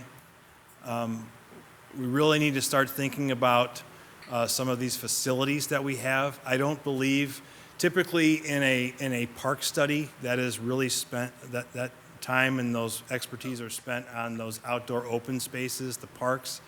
Pools are normally considered under a facility strategic plan or a facility study.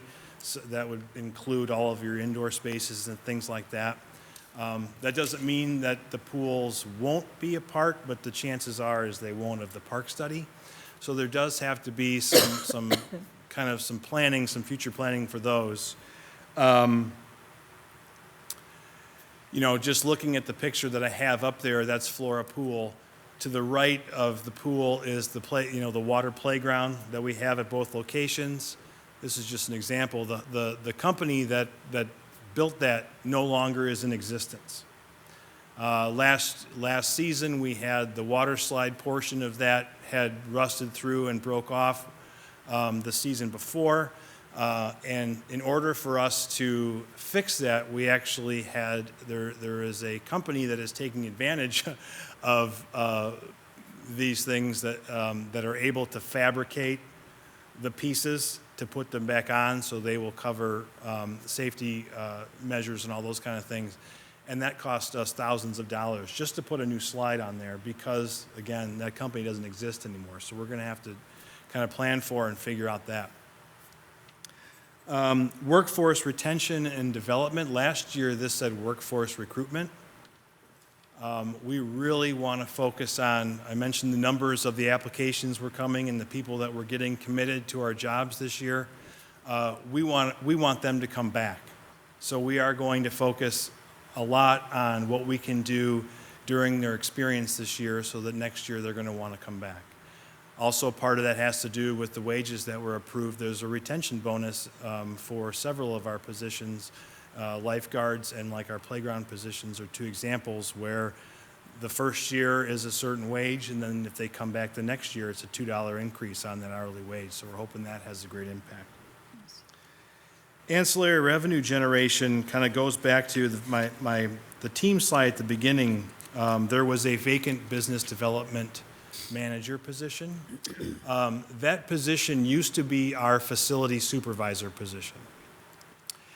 And what we've done is we've redeveloped that, kind of recreated it to be a position that focuses on the ancillary revenues, the extra revenues. Obviously, with these wage increases, with supply costs, all that kind of thing, operating costs are going up. And we do need to be diligent and try to also have our revenues go up with that. But the answer isn't always just raise fees, just raise program fees. There's other things that we can look at and that we can do to try to catch up or recoup some of those increasing costs. And so this position will be looking at, which I should go back, we are advertising for now, and hopefully we have filled early this summer. This position will be looking at sponsorship programs, generating revenue through advertising in our brochure and for different areas throughout our park system. They'll be looking at some of our facilities like the marina, the campground, the toll booth at Eagle Point Park, just the memorial program that we have, trying to look at how we can look at those operations and see if there's different ways that we can switch some things up to kind of not only generate some additional revenue through costs or through fees, but also through increasing participation or attracting more visitors to those spaces, right? And then also the continued growth in participation, which is something that is a focus of ours every year, and there will be a slide on that in a few minutes. We only have two improvement level packages this year.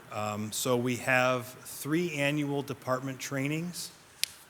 Part of that has to do with what I talked about a couple slides ago with that retention piece. So the plan is we are going to have a group of individuals within our department as a whole, not necessarily from leadership team. They're going to be nominated 2 or 3 from each division to come up with 3 different trainings throughout the year. There will be a kind of like a winterish one, a fallish one, and then there will be a summer training that will be for all staff. So not just full-time, not just part-time, all seasonal staff as well. So we can get the department together as a whole. We can learn together, but we can also continue to develop those relationships. So those seasonal staff that are, our frontline staff that are so crucial to us feel a part of the department. And again, it's just another one of those pieces where for that retention that they're going to want to come back. And then also fee increases at the Bunker Hill Golf Course on golf and cart passes, punch cards, as well as an increase in our daily fees.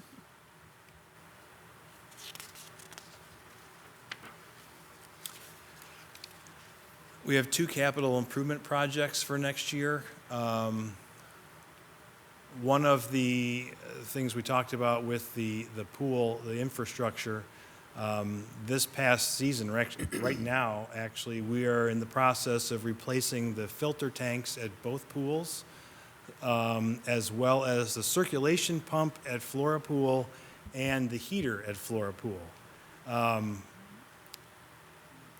Just a fun story is last year, literally the last week of the season at Flora, I may get these mixed up, but the pump completely went out on either Wednesday or the last day, Saturday, and one of the filter tanks basically blew its top that last week as well. So these were things that we had to do, so we're using the current capital improvement funding to be able to do that now.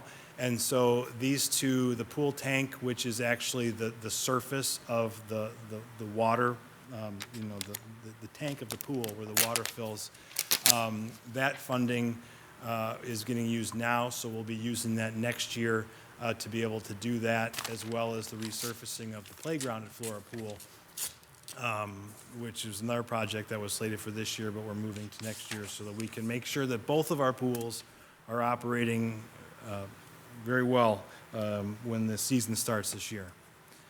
And then the Bunker Hill T improvements for $10,000. So I mentioned again in participation a couple slides ago, that really gives me a good idea of how well we're doing. And I mentioned the bounce back in our playground program. So this is a chart of our participants per program offered, and our goal is for that to increase every year. Obviously, during COVID, there was some skewed numbers in 2020 because a lot of our programs didn't run in that spring, summer. So there were less programs to measure off of, so that number seems very high. And then in 2021, participation was just down because people were leery about getting out and participating in things. But this past season, not only did we increase our programs greatly, but our participation for each of those programs greatly increased. And that's a testament to we're offering what people want, as well as that access piece. So the access to scholarships, opening people up to the entire playbook, right? The access to free and reduced programming, some of the things that we've changed so that we can make them more accessible and affordable to our communities, and we're showing a wonderful impact on those changes. So with that, I thank you, and just a reminder, we're hiring, so if anybody's interested. But. Thank you, Dan. I think we heard you on that one. We are in a public hearing, so to talk about the Recreation Division budget for 2024, do we have any public input here? I see none. Do we have any virtual input? Okay. And no input received. All right, back to the table then. Mr. Mayor. Ms. Farber. So Dan, I want to applaud your efforts for becoming quote-unquote the Department of Choice. I really like that as a marketing tagline. And I also think it's great that you're having a marketing push to get and expand participants by your business development director position. And I think it's great that you're looking for ancillary, revenues from other areas. And I think sponsorships is a great way of going, and just a nice way of advertising for the city through others' eyes. So I really think that is just a great marketing push. So I appreciate that, and thank you for that creative thought. I do have a question about your scholarships. I couldn't find anywhere what the funding dollars were for that scholarship program for the families, if you will, for the various recreational programs in the summer, and also maybe the preschool that you had talked about. So 150 of the scholarships. So it's $125 times 150. It's like $18,750 or something like that. That comes out of CDBG funding. Okay. And then we have another 50 scholarships that was an improvement package level a couple of years ago. So that comes out of operating. So it's approximately how much in total? Just curious. 125 times 200. What was that? That's all 250? What was it? 25,000? 150 times. No, that's all CDBG funds. I'm sorry, I don't have the. No worries, so about 25,000? Yeah, that's probably close. Okay. Yeah. If that's 200 times 125, that's what it is. It's kind of. Okay, thank you, and thank you for all the programs, and I used to, I think I mentioned this last year, that my first job ever was a tennis instructor for the city of Dubuque in the Park and Rec Division, so if you need an old-time tennis pro, here I am. Yes. I can bounce balls anytime. Mr. Resnick.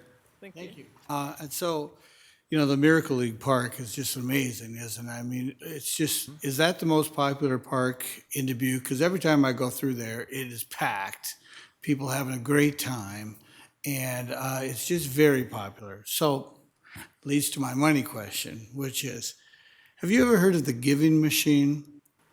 A giving machine is something, people are tipping everything nowadays. But in Bellevue, Washington, they have a giving machine at one of their parks. And you stick in your MasterCard, and you can give $5 to the effort here at Miracle League or some other type of activity. Mm-hmm. And they've raised, as they say, $8 million over the years.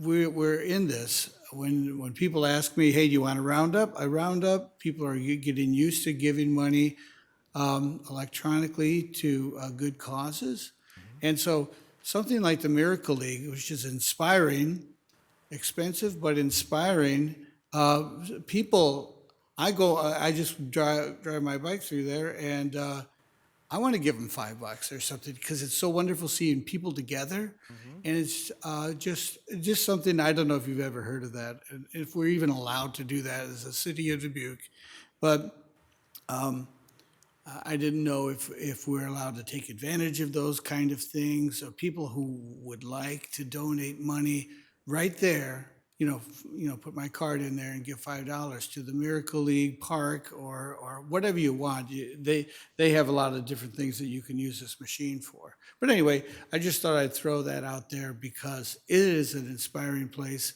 and people of Dubuque love it. All people of Dubuque love it, and so I hope we could just keep that up. I mean, upkeep, there'll be some finances necessary. Yeah. All right, Yep. thank you. Thank you. Thank you, Mr. Mayor. Mr. Spring. Thank you, Mr. Mayor. Thank you, Dan, for all the work you guys are doing, just trying to get kids hired on, trying to get the summer staff. I know this was a really big, important goal of mine. Clearly, you know how much it's going to do to keep doing this, and hopefully, with the recruitment and retention, you're able to keep some of these kids for next year, of course, or in the following years. So, thank you. Yep, thanks. Ms. Wethel. Your heart just seems so much in the right place. So I really appreciate your presentation. You are genuinely present in your work. It's great. Thank you. Thank you. I particularly am so pleased that the city offers the evening and weekend opportunities for families. So I applaud that very much. I just know as a working parent my entire life, I've always seen things I wanted my kids to get to do, and they've never gotten to do them because they're in daycare or they're at school and so I think the more that we grow those opportunities, the more welcoming it is for parents we want to be in the workforce. We want them to be able to also experience those things. So I applaud that. Oh, thank you. Yeah. Well, Dan, thank you very much. This was, I was really excited to see the numbers. I mean, you were talking about record numbers multiple times. And, when the general information that we've kind of been circulating here is we're understaffed, we need help, we've got a pool closed, things aren't going very well, right? And, you've had to do a lot of extra work. It took incredible work to make those numbers happen. So thank you for that. I think we don't get to see all the work. We didn't get to see you slinging hot dogs and all the things that you had to do, like you mentioned. But we definitely heard from you on the challenges that you were having, and very much appreciate knowing that some of the changes that you brought forward and that we were able to pass back your way are actually helping. So I'm looking forward to seeing these numbers continue to improve for the summer. That's great. One question I have is about, Sutton Pool was a particular priority for us this past year. You talked a little bit about the infrastructure needs coming up there, but at both Flora and Sutton. They're kind of grouped together, aren't they? I mean, is it hard to look at just one and not the other as we do this, or do you have any further updates on Sutton and some of the work that's going into there?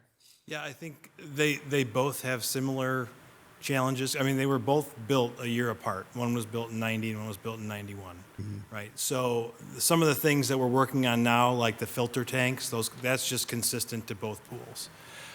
Sutton does have additional challenges because of where it is and the water table and everything with the river and the shifting and that kind of stuff. So there is some funding in there that we're going to work on a study for the zero depth area that's at Sutton.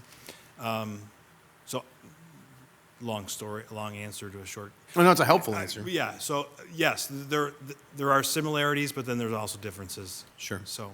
Yeah. And I know part of that was staffing in there too. I mean, part of the goal was actually staffing at Sutton, so it was all kind of working in there. But yeah, absolutely. No, I think it's good to know that and this we've kind of seen this coming. That we've got to start probably talking about the pools a little bit more as we think about this. So, part of budgeting is thinking about what's ahead as we look towards August, and I think that's I know that that's on my mind. But for now, I'm just glad to hear that things are moving in a good direction here, and I heard you're hiring. Yeah. Is that true? Did you get that? I did see something about that. Okay, so thank good. you very much. All right. Well, that brings us to the end of our budget presentation. So all of you are free to go, but we get to continue the party because I see we have a closed session. So I will take a motion, please. Mr. Mayor, Mr. Jones. I move that the council go into closed session in accordance with Chapter 21.5 of the Code of Iowa to discuss potential real estate transactions. Second by Wethel. I got a motion by Jones and a second by Wethel. For the record, the attorney the city council will consult with on the issues to be discussed in closed session is City Attorney Corinna Brumwell. No, it was not that. Hang on, I got to take a roll real quick. Adrian, will you call the roll, please? Kavanaugh. Aye. Farber. Jones. Aye. Resnick. Roussel. Aye. Sprank. Aye. Wethel. Aye. Passes 7-0. We are in closed session.